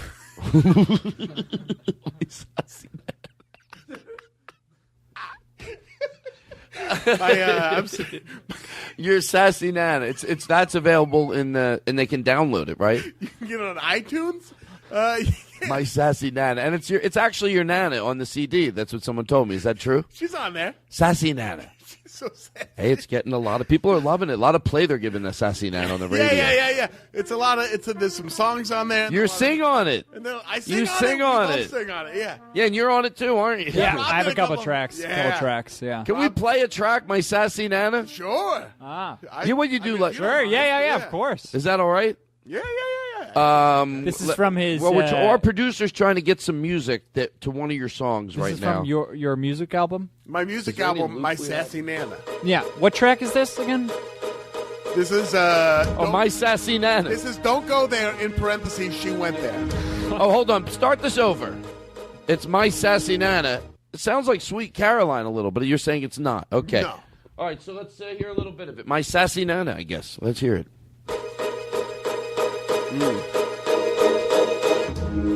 This goes out to all the sassy nanas. All the sassy nanas. All the sassy nanas in the world. Ain't even but one of you this don't go out to.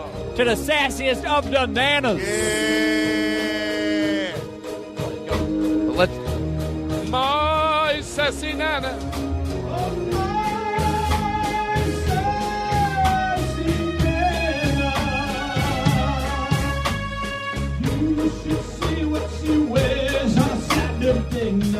That's right.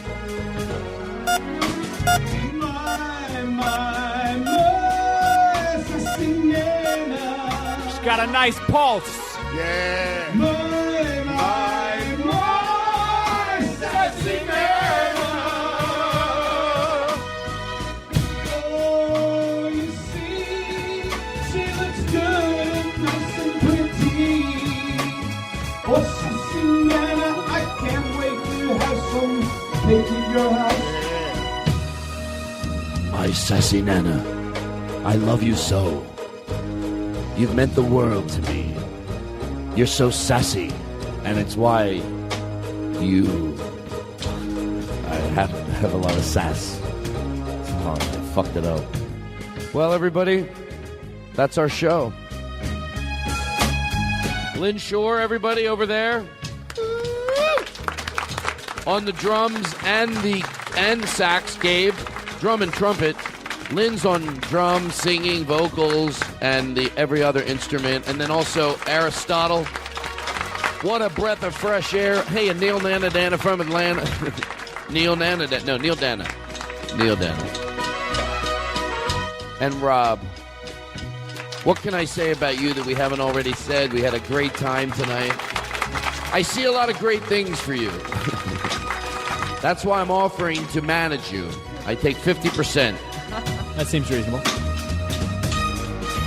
How about a hand for the violin section here? Seriously, live in studio.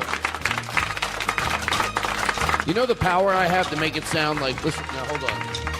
Sounds different. Listen to this. Can you hear the difference? It got louder. I'm just kidding. I was making you look for something that wasn't that great. Anyway, another thing about Rob. And then also Ian Karmel. Oh, guys, I think my ride's here.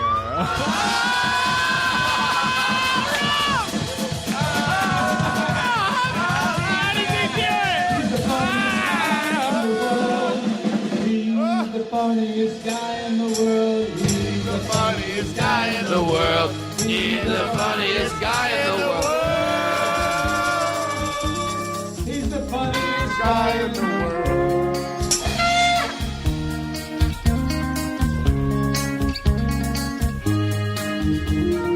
Let's go out with Lynn doing a little Elvis. We'll join in where we can, okay? It'll be fun. We'll get to do one more thing. You were funny as hell. Bop, bop, bop, bop. Doing now you're dead. All this show couldn't go on without you. Yeah, right.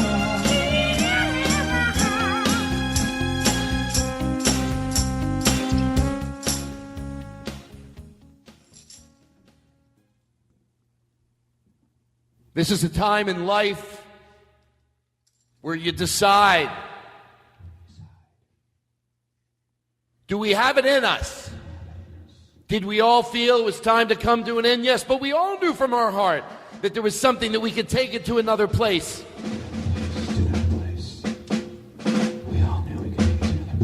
What did we do? Last week we went out of here, and every time I said that, well, the music was playing, we were genuinely in the studio to George Carlin dancing. But there's two horns here tonight. Two horns. Gentlemen, prepare with your horns. Do we have it in us again? But I want you all to know one thing, that when we're dancing around, never do any of us have to feel bad that the other person might not want to dance, because when you don't want to dance, when you go, I've had so much fun, you sit down. But maybe we don't have it in us. I have it in me. And do you have it in you, Neil? I mean, no, I know what it's like. It's like, I was thinking about, we had a great time, but Aristotle? You got it in you?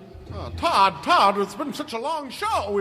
We've come so far. Oh, I'm exhausted. I don't want to disappoint you, Todd. I won't take no for an answer. Because I know that both of you have it in you. And I know Jake has it in him. Well, when you put it like that. Todd, how can we say no?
Everybody's going.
Butter pretzels.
That ain't shit.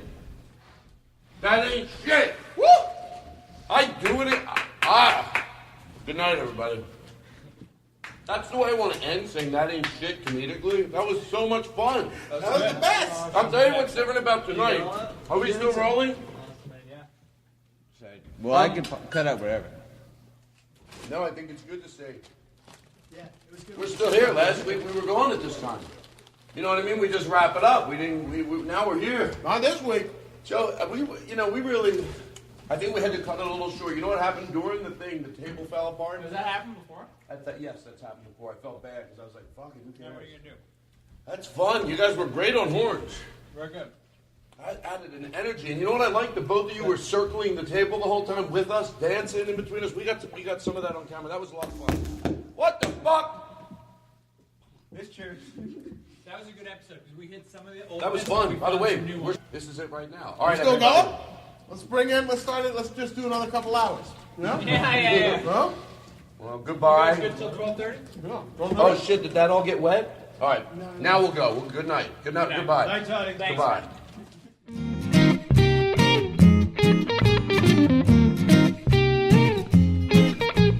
Next time you're here with headphones in your ear, there's a lot of show left, so stay right here. Just what I know you don't want that one, but that's the one you're getting. If I do a second one, you won't use it. I mean, I'll do it again, but I'll be like, "Hi, this is Todd Glass. Please go visit my store and visit toddglass.com. By the way, everything in my store, every single product is cheaply made. Because we're green. Because we've got Todd Glass, we've got Todd Glass, we've got high on the mic with reverb glass. So anytime you're getting low, instead of letting go, sit and let the time pass. Hey, here comes another Todd Glass show.